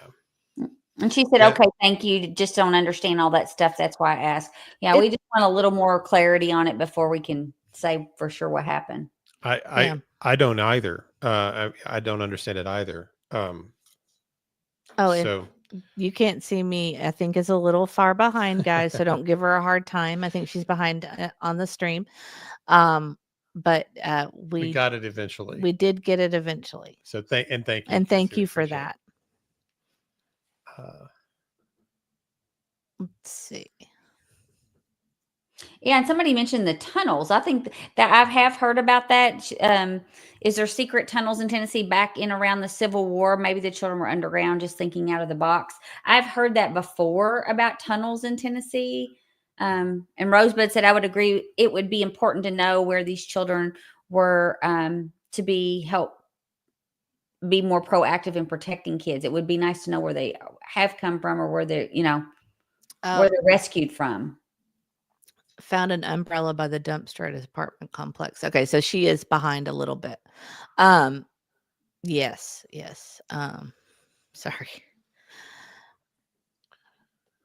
Well, Kelly Smith says, I can't continue to watch. No side has really shown proof of anything. I think it's pretty obvious that Seth has a relationship with Katie before she was 18. What kind of proof do you need? LOL. How about any proof? How about she could even say it, right? I mean, there's really no reason to believe it. She hasn't disputed it. She hasn't made the claim herself that it was before she was 18. Right? No. Otherwise, you're just running on a rumor. We have at least one person involved that says she was 18 when she moved into that apartment, and that's when their relationship started. If Katie thinks that's untrue, she can come out and say it's not true, right? Otherwise, you kind of just have to assume that he's telling the truth, or at least give it a neutral view of you could just throw it into the category of, I don't know. Well, that was, but just to assume it's not true to me seems. Well, that's kind of, what we were talking about earlier is people can make accusations. You can't prove a negative. How are you saying that? You can't prove a negative. It's like when the police, there's an old line of, when did you stop beating your wife? If the police ask you that question, how do you defend yourself against that? You can't really, right? You're being put in a position you can't prove a negative, so I mean, you make that's why these accusations with no evidence or merit or anything are so harmful, because like she believes it and she has no reason to, and no evidence at all, but she believes it. I believe that Yada, didn't she say that? Even the aunt said it was after she was 18. I believe she said that on interview before. Yada did on Bullhorn Betty's interview. Yes. And did in the divorce papers, did Katie ever mention her being underage as part of? Because she had many things that she said. Did she ever throw that out there as an accusation?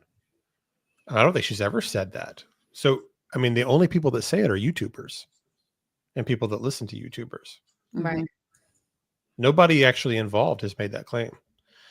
Rosebud says, what difference does it make when they started a relationship? How does that help find Sebastian? Is their personal business, not ours? It has no relevance. Yeah, I completely agree with you. That's why it was so sad that a lot of that show had to be spent on dispelling rumors. But the point is to make him radioactive, because if you can put that label on someone, it makes them radioactive. Mm-hmm. If you can be successful at it, I mean, just think of any celebrity or politician out there. If they ever get caught in a situation like that, they're untouchable, right? And that's what the attempt is by some people, is to make him as because he is the one that is keeping Sebastian's story out there. If you can take him off the board, then you have effectively made Sebastian's case cold. That's what's happened. Whether all the players, all the pawns realize that's what happened or not, I don't know. But that's the effect. which goes back to the motive thing. I was thinking about this earlier, right? Can I do this real quick?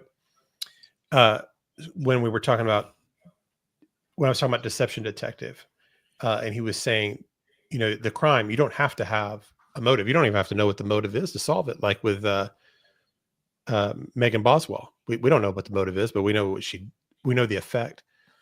It's like all the folks that are involved in the character assassination on Seth.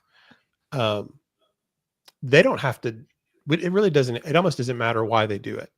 If it's for money, if it's because they believe it, if it's just out of spite, because of some YouTube war or whatever it is, you know, it doesn't really matter what the motives are. The effect is, it's the effect that matters.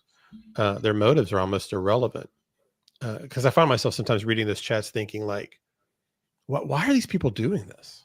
What drives someone? You know, he's innocent. You know, he's got an alibi. Anybody with any amount of reason and understanding of the case, they know Seth had nothing to do with this, but you still attack and smear him. Why? And I find myself doing that, but you know what? It really doesn't matter what their reasons are. It just matters that it stops, right? It just matters that we combat it with the truth. That's really all that matters. Well, I Am Too Bear says she was 19 when she had Sebastian and had 2 non-term pregnancies. Seth's words. They are counting backwards from that. Well, I actually looked that up not that long ago. The question was, how soon can you get pregnant? Pregnant after, and right? She said that she had the A. Oh, yeah. Okay. Yeah. So I looked that up, and it says it is very possible to get pregnant very soon after an A.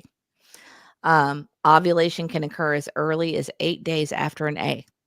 So I never would have known that. Yeah, I didn't know that either, but I looked it up because people kept saying that. This is, of course, the Google AI overview. I'm not digging deep. I'm just reading the AI overview. I can show it to you guys if you would like to see it. But I did look it up to see. And I would encourage you to do the same. And I'm not like fussing at you at I Am Too Bear. I'm glad that you brought that up because that's something that's been on my mind. We didn't say that people were getting 20 years on the RICO. We said we didn't know what would happen. Yeah, you clearly haven't watched our show before. Might have been listening to somebody else. Mm-hmm. We said we had no idea what's going to happen. Still don't know what's going to happen. We didn't, and actually, it's a civil case. It's not a criminal case. Right. We said what could happen. We didn't. What can happen with a civil RICO is a prosecutor can look at the evidence, and they can say, because basically when you do a civil RICO case, you lay the evidence out, and a prosecutor could come in and say, there's a lot of meat here. I think I can get a prosecution, and then they can pursue a criminal case, right? We would have no idea, no way of knowing if that's going to happen or not. That's totally up to the DA in whatever district, that's up to them. That's just could happen possibly if they feel compelled or think the evidence is strong enough, right? Mm-hmm. But what we told everybody, my advice for everybody involved was, if you can, negotiate before this thing ever goes to any kind of trial. Mm-hmm. Because once you get in a courtroom, you don't know what's going to happen. You're just at the mercy of a judge. It doesn't matter if you're right or you're wrong. You think you're right or you think you're wrong. It's all up to a judge at that point, and the performance of your attorneys. Anything can happen once you get in a courtroom. So my advice to all the parties on that was just, if you can find some middle ground, to negotiate. That's what we were saying to do. We definitely weren't guaranteeing 20 years of anybody going to prison. I don't even think we would have mentioned years, because how would we even know that? Right. I don't think we would have said that. Well, and it's a civil case initially anyway. So we wouldn't have speculated on getting 20 years and it turning criminal. Starflower 703 says, I am a nurse who has worked OB, and I can assure you pregnancy can and does occur very quickly after an M or an A. So. Yeah, I would have guessed the same way. Actually, I just did not know. Another, yeah, I don't know. I don't want to get into the scandalous part because who was saying this a minute ago? Rosebud. In a way, a lot of this doesn't. It doesn't matter. It doesn't matter for Sebastian. It really just matters to, at least for once, put the story out there the way Seth did. And if people have questions, they can go refer to Lore Lodge now. If you want to hear his version, there it is. You can, you can choose to believe it or not at a point. And then Katie is free to come and refute any of it at some point if she has a different story. Right? I mean, she can. There's certainly nothing stopping her. She's got the invitation. Oh, you put you put the information out there before Granny was even served. Do you think that was fair for her? Well, it was on the court website. It was on a public website. It's nothing that, yeah. So. Not much you can do about that with it's on a public website. Yeah. We enjoy many channels that read just court cases. Yeah.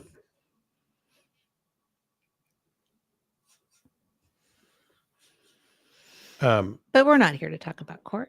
No.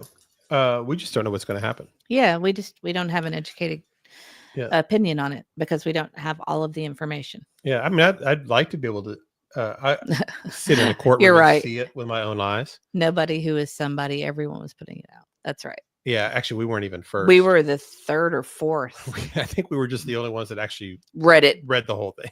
Right. Like everybody else kind of abandoned. Because it was a lot of reading. Yeah. Because we did it, I think it was 5 or 6 hours. I do enjoy reading court documents. It's interesting. It's something we'll probably do in the future with other cases. But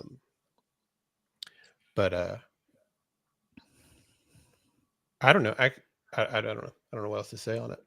There's not anything. That's why we don't. That's why we're stopping. It's okay to change the subject. I think so too. Well, did you have any other takeaways from Lore Lodge yourself, Mrs. E? Anything we did not talk about, or that we didn't talk about? Yeah, we probably talked about all of it. Actually, I think we hit all the big things. I think, the fact that there is evidence of Katie, exposing him to her mother, which he wasn't supposed to talk to or have any connection with. I thought that was a pretty damning information. Yeah, and of course that's going to make everybody wonder about the spaghetti pancakes morning, if that's who the mystery person was he was talking to. Mm-hmm. Which again, may or may not have anything actually to do with his disappearance, but it could, I guess. All I need is Jesus, coffee, and true crime. I do not know. I do not know if that's true or not. I have no idea. Yeah, I don't know about that. Do not know.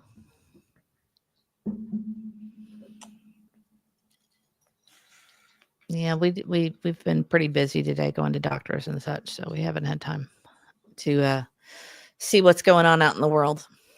Yeah, I was. Real Me Too says that she said she's just really proud of Seth, and like I said earlier, I thought Seth and Tony did a great job on the interview, and I think they cleared up some things that were just lingering rumors that could be dispelled and move on and put the focus back on Sebastian. Well, hi, Just Jana, beautiful. I don't think he was surprised with the responses to his questions. I think we all see through the facade. I agree.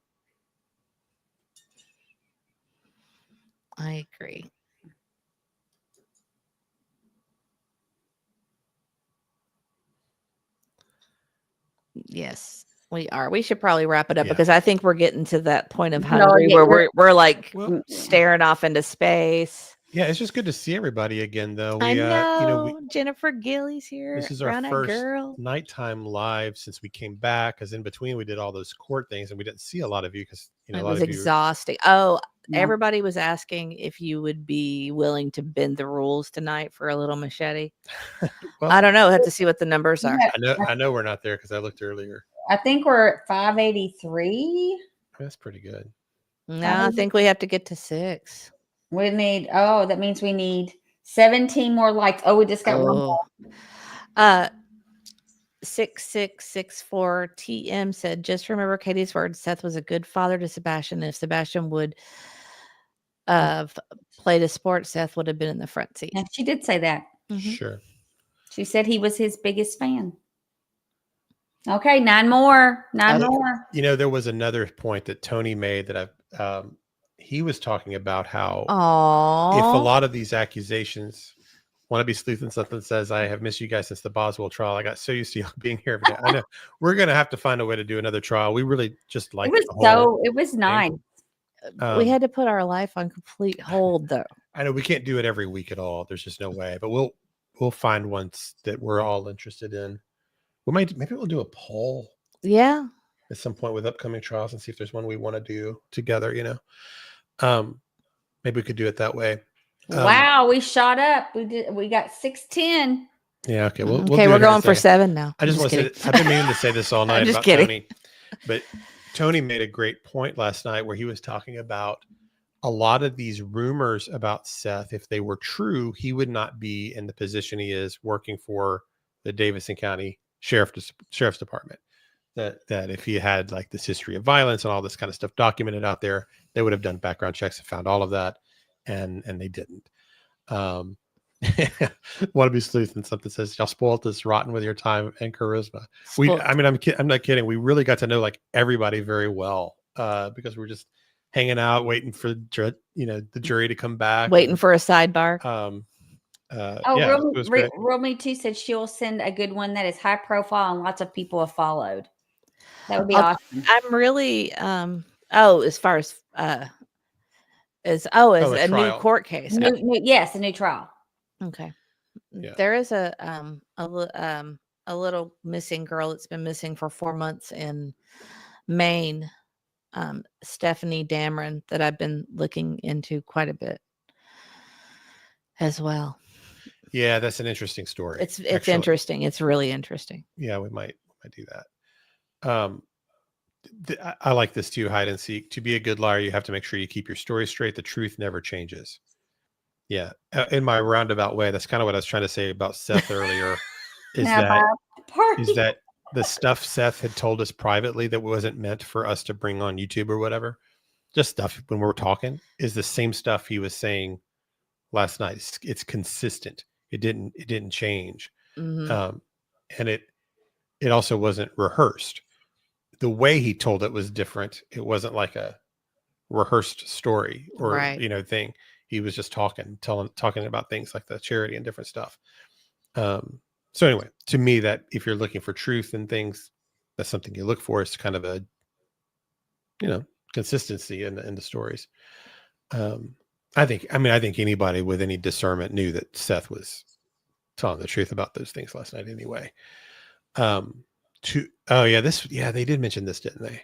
Mm-hmm. 287 pages. So I'm sorry. All I Need Is Jesus, Coffee, and True Crime says 287 pages of counseling plus 5 CPS reports, and Seth is defending himself. Ridiculous. Mm-hmm. It is ridiculous. Yeah. It's bizarro world. That's what it is.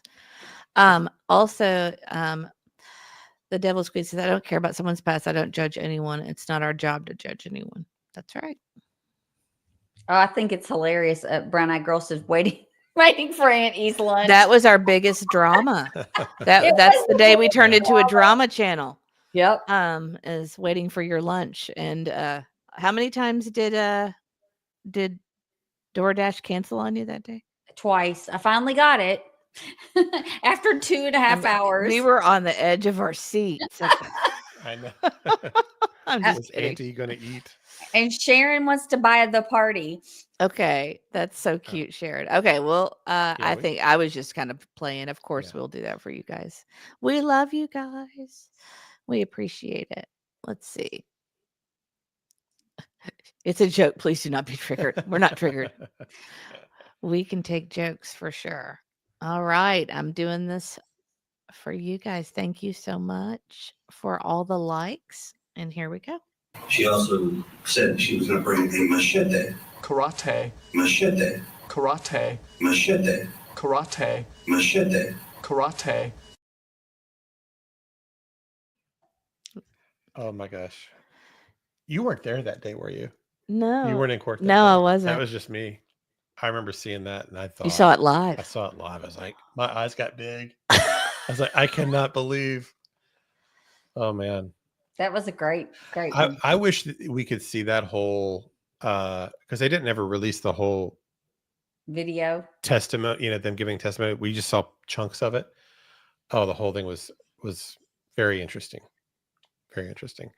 Tony Mathis says Seth's story never changes. No, it doesn't. It No. hasn't to Well, us. that's what I like about Laura Lodge with these people on X. He keeps challenging them when they say he's lying. He's like, okay, show me the lie, and then they just disappear every single time. Every Oh, time. Alicia Hot Wheels. Member for 5 months. Sebastian Windrake Rogers. That's right. That was another thing I noticed too, is that a lot of people, when saying disparaging things, did not use his name. They would say the child or he, or they weren't using Sebastian's name. I noticed that a lot. Just in the disparaging, like hateful When people comments. would do Yeah. something. Oh, I got you. I Yeah. noticed that as well. I know that's Interesting. weird. That's just a weird thing. I notice weird stuff. Yeah, everybody's reminiscing from the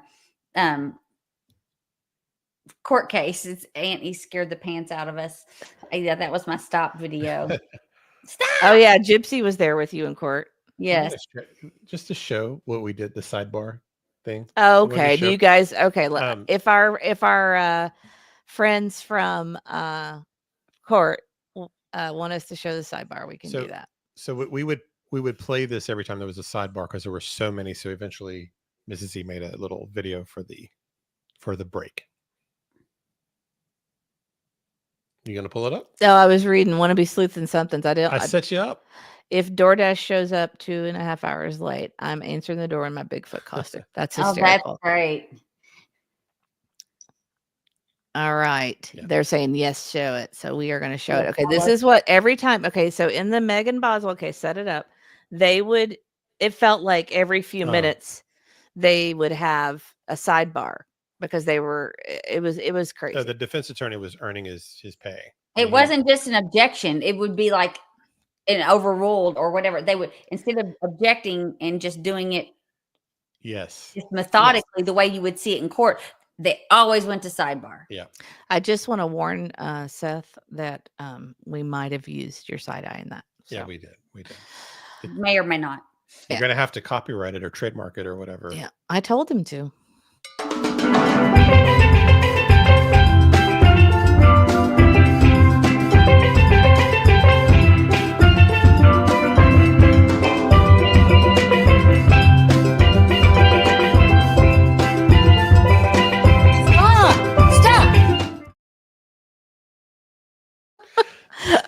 You had to be there, guys. Yes. It's one of those you had to be there. Aunt E was yelling at a cat one day. It scared us to death because a cat was jumping on her computer or something. Turned her mute back off or whatever. I was dog sitting for my son and had his 2 dogs and a cat. And the cat is just really mischievous. And I had my computer set up and he was like trying to rub his head on the computer and it was knocking my computer over. And I was like, stop. And I couldn't get him to stop. But she was unmuted. Yes, I was not muted. So I was a little loud. Yes. I know we were getting ready to go, but I keep thinking of stuff. That's okay. I'm going to, you go ahead. I'm going to use the restroom. Well, we had talked about how there was a lot of stuff from Megan Boswell's case that kind of applied to Sebastian's case. And so that because we kept thinking about all these kind of comparisons.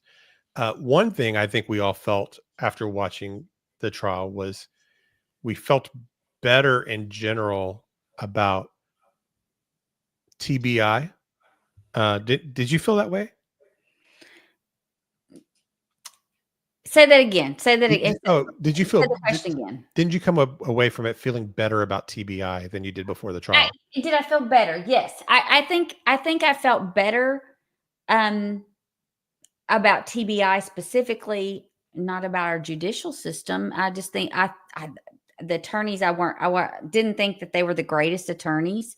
I think that was a big. I mean, I think they pulled it together in the end, and I probably did the best with what they had. But I thought TBI was well represented in how thorough they went through things. Especially I think the questioning and the continuing to kind of tag team with her with different people, soften her to get her to change her story. I thought that was all really good, and I think they did a pretty good job trying to get all the records, all the Facebook chats and things like that. That helped a lot because, we went into the case at the beginning thinking the first couple of days, this Hunter guy's had to have had something to do with it. Oh, I know. And that evidence completely, showed us that he didn't know anything about it and he wanted the baby to be found. So that completely ruled it out. And if they hadn't had that one piece, I don't know that the jury could have come back with the decision that they came back with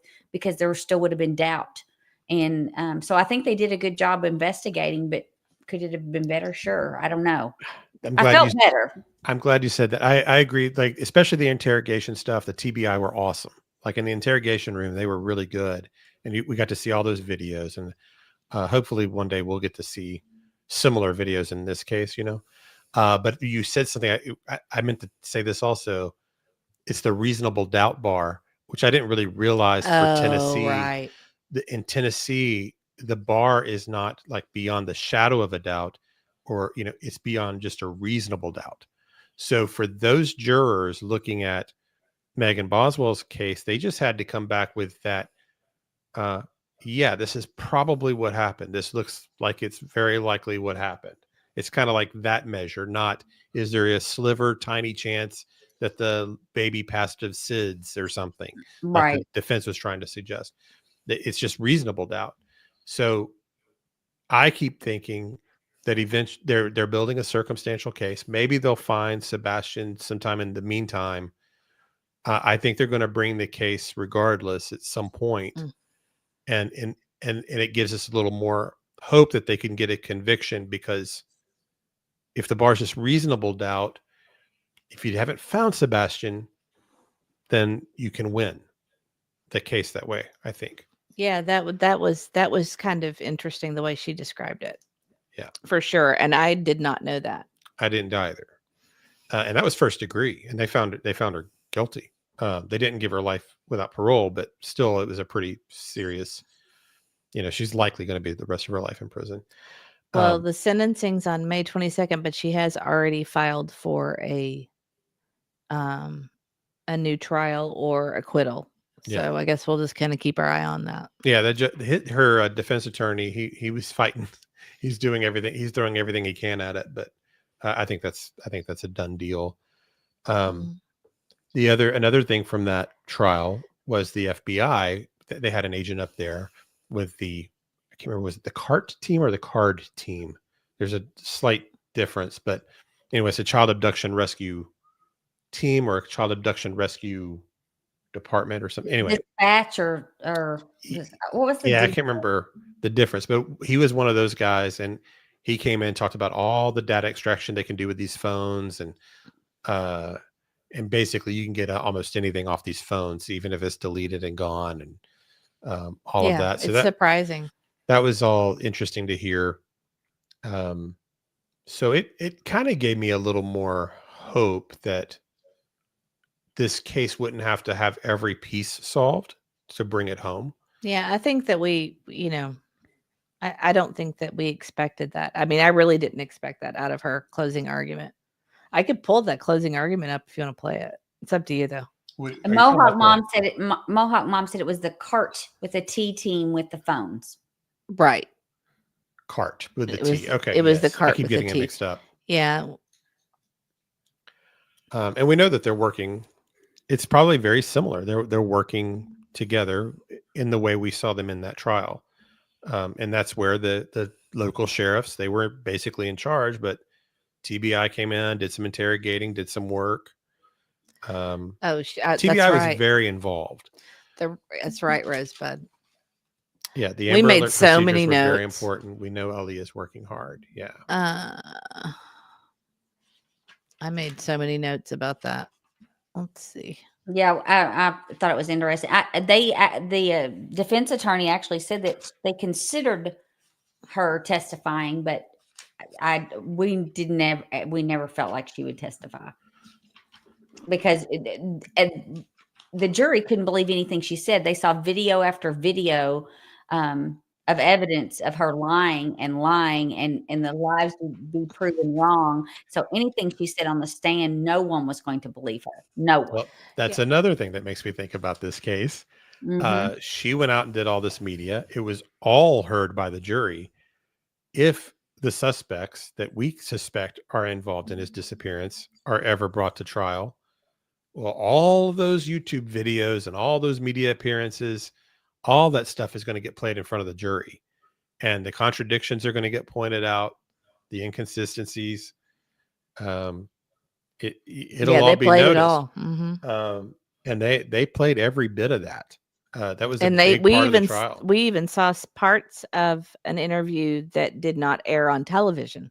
Mm-hmm. Yep. That was interesting. Mm-hmm. Let's see. Yeah, they had him do the raw footage, so it was even more insightful. And the way they did it was the news person, whoever represented the news agency that did the video, they had to testify first. So they were put on the witness stand. Yes, we did this interview on this date or whatever, and then they left the stand. So anyone that's actually interviewed, anybody that ends up being a suspect or accused, will very likely have to take the stand in the future, which is something I would not have been aware of. I wouldn't have thought that would be how that was done, but that's how they did it. Well, I wrote down a few notes with when Brian Fraley from TBI, I guess formerly. Is that the one that became an attorney? I think so. No, that was Gratz, wasn't it? Yeah. So somebody said that's exactly what I thought too, Mr. Ian. Maybe these YouTubers will be called to the stand, the ones that have close contact with the PFs. Yeah, there was some interesting stuff. I was surprised by that. Yeah, I think that's possible.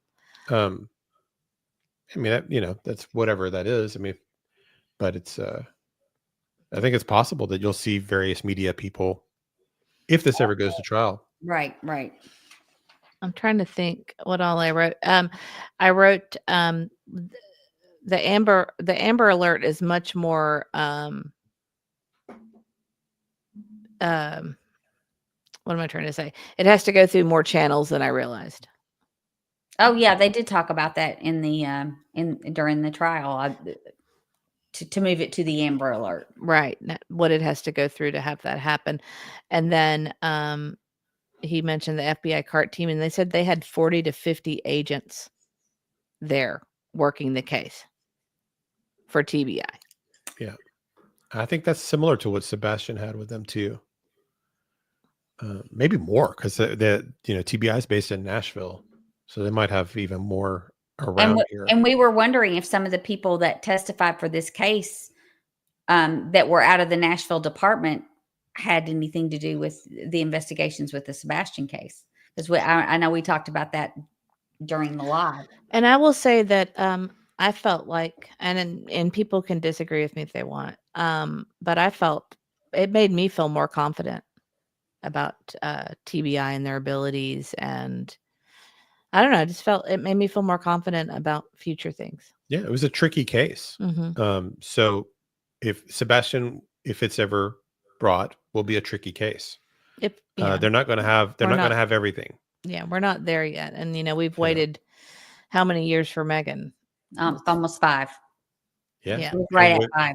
And even though they had arrested her for that false reporting, I think in early March of that year, they didn't actually charge her with the serious crime until September. So even when they knew they found Evelyn and they had their suspect and they knew they still took a long time to bring that charge, so sometimes justice is just slow. And Mohawk Mom says all the lies she was charged with were the same as Leilani Simon. Yeah, I think it was how many counts? 12 counts of false reporting. Something like there that. was 12 of false reporting. One of them got dropped. There was one of the false reporting ones that got dropped. I didn't realize that. Yes, one of them. And it was because something that she actually said that was some semblance of truth. And I can't remember which one it was. It was the last one they charged her with. They ended up saying that it might be the one where she said about the rollover. So she threw them off by saying something truthful. And they did drop one of the because it was 20 charges, and then she ended up getting convicted on 19. And Shelley said, why did it take so long to find the body? It really didn't once they started looking. Once they started getting a straight story. Well, this is kind of everything I know I apply everything to the Sebastian story, but they had cadaver dogs that walked right by that playhouse. And well, actually, pick her up. That's not true. Her father reported that the cadaver dogs never came up to that area. They were searching like a lower bottom area, but they were on his property, but they didn't get up close to it. Oh, I see. Okay. Yeah. And nobody could say for sure that they were even over in that area. It was like in a low bottom area that they were looking. Oh, okay. He thinks that's why. That was a little murky. I understand why you. Yeah, it was a little murky because one person testified that they didn't hit, but then the dad testified that they didn't even come up there. So they were several yards away. Yeah, from the house. The father said they never went near the shed. Okay. But they were on the property. It just was not close. Yes. Okay. Well, I missed that. So I had to listen to it more than once to catch that. And they were talking too about there was no odor until they moved the black trash bag that was on top. And then, they talked about that too. So I think that's where it kind of got murky. That's right, Rosebud. It's coming back to me. Yeah, because she mentioned the garbage can. Yes, that was the only thing. That was the only semblance of truth that they found. Yeah. Okay. Well, I'm glad I didn't pick up on that. I misunderstood that. Old McMary, hi. Nice to see you. Says also, if you remember, even the investigators didn't smell the body until the top trash bag was removed. Right. Yeah. And that's really nice. AMC 52 been following since the beginning. Seth, prayers for you and Sebastian. And for you, and hope Sebastian will be home soon. And we all need to be praying for Sebastian to come home. Absolutely. We need to be praying for his well-being. And pray for his parents to stay strong. Yeah, some people were talking about it. They're doing a lot of work behind the scenes, and I'm sure they are. I think that was Coco. Yeah. Because I love that picture. And yes. It's so cute. I think we should wrap it up. I'm getting a little spacey here with this lack of food. Got to prepare for our big snowfall. But I will keep you guys all in the loop if we fail or if we succeed on the fasting. I have a feeling Mr. E's not going. He is too driven to help Middle E get through this, that he's not going to do that. But I totally understand, Mrs. E, if you don't make it, because it's hard. It's hard. If I've made it through the first day, I'm good now. So I'm all right at this point. We never shovel. We never shovel. Mr. E doesnn't shovel. Yeah. They just let it. We let it ride. We just wait it out. We just slip and fall. We're lucky. We're lucky. We don't really have to worry about that too much. I do need to probably get. I Is always it think. I snowing? think well, we don't get enough snow to. Wait, is it snowing? Oh, I have no idea. You just took the dogs well, out. no, not earlier. Okay. No. Sometimes it's weird on the where we live. Everything will snow around us, and then we get nothing. That's happened before. I'm looking to see if it says it's snowing. Oh, of course you can. Gypsy, are we going to see you at the vigil? Or are you thinking of coming? Gypsy says, "Can I please be an honorary Sister E?" LOL. Good luck on the fast. Ugh. You don't want to be a part of this. Auntie didn't even want to get involved. No, we didn't invite her, really. What? I didn't invite you to do it. I don't know. Did he? To do the fast? Yeah, to fast with us? No, we didn't. No, you didn't. I didn't ask. I didn't ask anybody to do it. My friend in New Orleans, he just I was asking for tips because I know he's done it before. He said, "I'm going to do it with you guys." Does Middle get a lot of food more than y'all? Okay. He's not a huge eater. No, he's a typical eater. Even he's not like a crazy teen eater. You know how they can some teenagers can be wild about that, but he's actually just normal meals for him. Lily may not have been here. We're doing a fast based on the recommendation of a doctor for his condition. So yeah.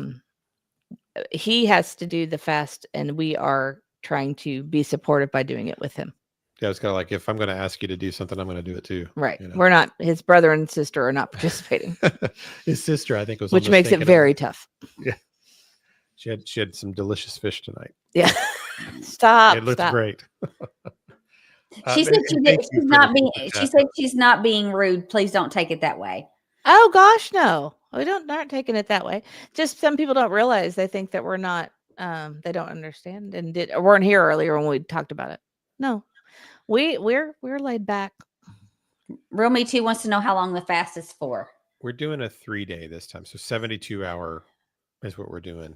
The doctor recommended it like maybe once a month to do 3 to 5 days, right? Yes, he wants us to do it once. There's a month. No way. 3 to 5 days. There's no way. I know that Dreaming of Blue Sky is a regular faster for religious reasons. So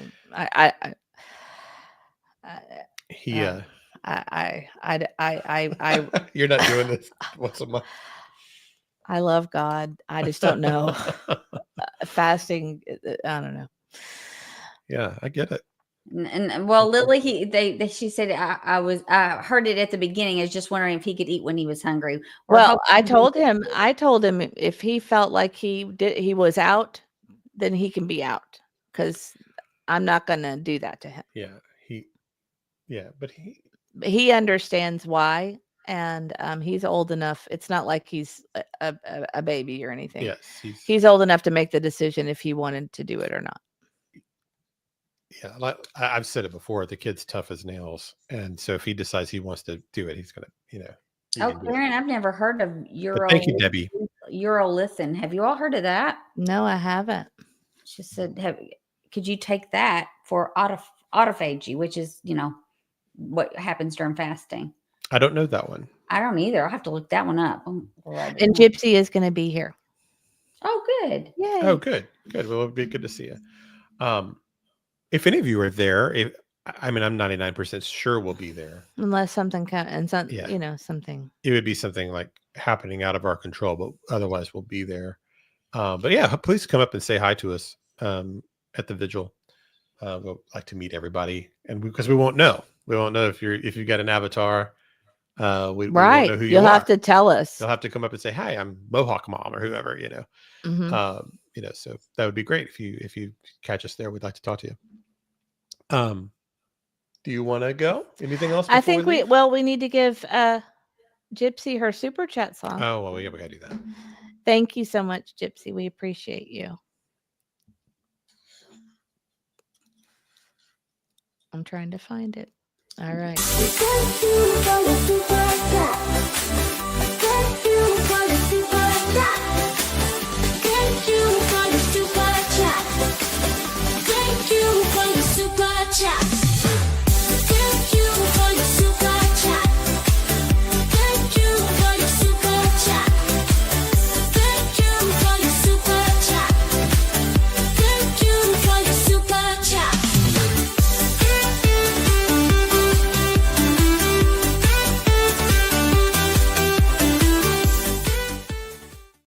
Oh, thank you all for the orange hearts and for the prayers. That's so sweet. That is very sweet. And Gypsy, I know you'll be in green. We'll be in green too. We will too. Mohawk, I think this was funny. She said name tag with your handle. That's a good idea, actually. I bet they'll have. I don't know if they'll have name tag stickers or not. I don't think they've done that in the past. I don't remember, but No, they're saying they should wear them so you know who they are. Yeah. Oh, right on. Stickers with their handle. Yeah. Right on. And yes, prayers for everyone who's experienced this flooding. And you all, the orange hearts. That's so sweet. Yes, we do appreciate it. Yes, and please say hello to us in person. And Romy too says no name tags. Well, you'll know Romy too because she'll be standing beside me. Because I will be there with our vigil buddies. I will be there, and it'll say Nightbot. Throw everybody off. That's funny. We'll probably be on sometime next week. I would guess around the 1-year anniversary, right? Of course. I don't know. Sometime around there, we'll probably do another live about Sebastian. And I would suspect we'll do that. I don't know what we'll do in between. I am too bear. Next month we can have a group fest. Yeah. That'll be our members only. Members members only. Everybody will stop being a member after that.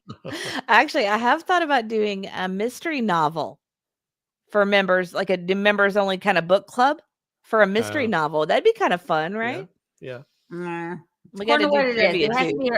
has to be a good one. Oh, I'm not encouraging. Oh, sorry. We were clicking the same. Yeah, go ahead. Hope in the shadows. Gypsy Note says I will join the fast. I don't encourage that. You might be taking Mrs. E spot on the fast because I think you're not loving it right now. A courtroom full of Nightbots. That's funny. Well, I appreciate everybody being here tonight. Thank you, Auntie, for being here with us. You're welcome. And it's good to see everybody again. I know we've just kind of been hanging out and talking the last hour or so. Oh, we yeah. got used to that. We got used to that relaxed, I know. 6-7 hour stream. That was so fun, though. I really enjoyed it because I loved it. We didn't know what was going to happen. It was like watching a movie, and not knowing how it's going to end. And it was really interesting. And it took twists and turns. It was fascinating. Yeah, I mean, there was times where we were going, our mouth would hang open, when you had the medical examiner's report. It started out with a cliffhanger. Yeah, the opening. We are going to prove that Ethan Perry is not the father. Oh yeah, and we're like, Yeah, we'll come to find out, and you're like, oh my gosh, we were just like on the edge of our seat from the beginning. They didn't say prove, but they said yes. It was really, really interesting, and learned a ton about how that all works. So it was great. Well, congratulations, Deanna, for giving up Coca-Cola and cigs. That's awesome. Good for you. Hey, that's great. I mean, that's really good. If I can you're halfway there. I will be doing great. That's just the sugar's the tough stuff for sure. Yeah. If I do pick a book out, I'll pick one that everybody can get at the library because most libraries have electronic now, or you can, electronic downloads, or you can, they'll have it there in the thing. So nobody has to go out and buy anything. I just think that'd be kind of fun. But we've read a lot of good mystery novels, and I don't want to be ahead of everybody. So many out there, though. There's so many to pick. And Aunt E won't do it. She'll read the end page. So I don't like not knowing what's going to happen. That's true. But I did enjoy the trial, and I did like not knowing exactly because it was fascinating. We did have spoilers in the chats, though. That was kind of fun. Yeah, that was good. That was good because we were always behind. Yeah. I am too bear. I am with you 100%. I am with you 100%. AMC 52 said, I thought I was invisible. No, you're not invisible. I know. Here you are. It's hard. It's harder on these kind of, when we do the nighttime and Sebastian is always, going to bring out a lot of folks. It's harder to kind of talk to everybody. And we got used to talking to everybody. I know we did.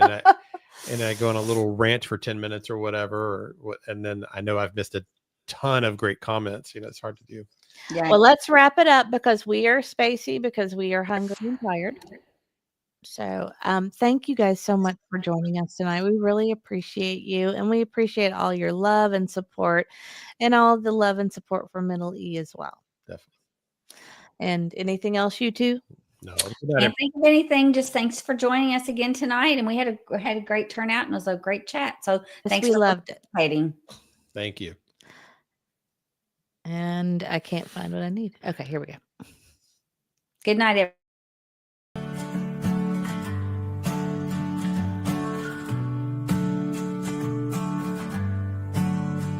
We remember you. We remember you. Ooh. We're still here for you. We'll shine a light for you. We're holding on to hope for you.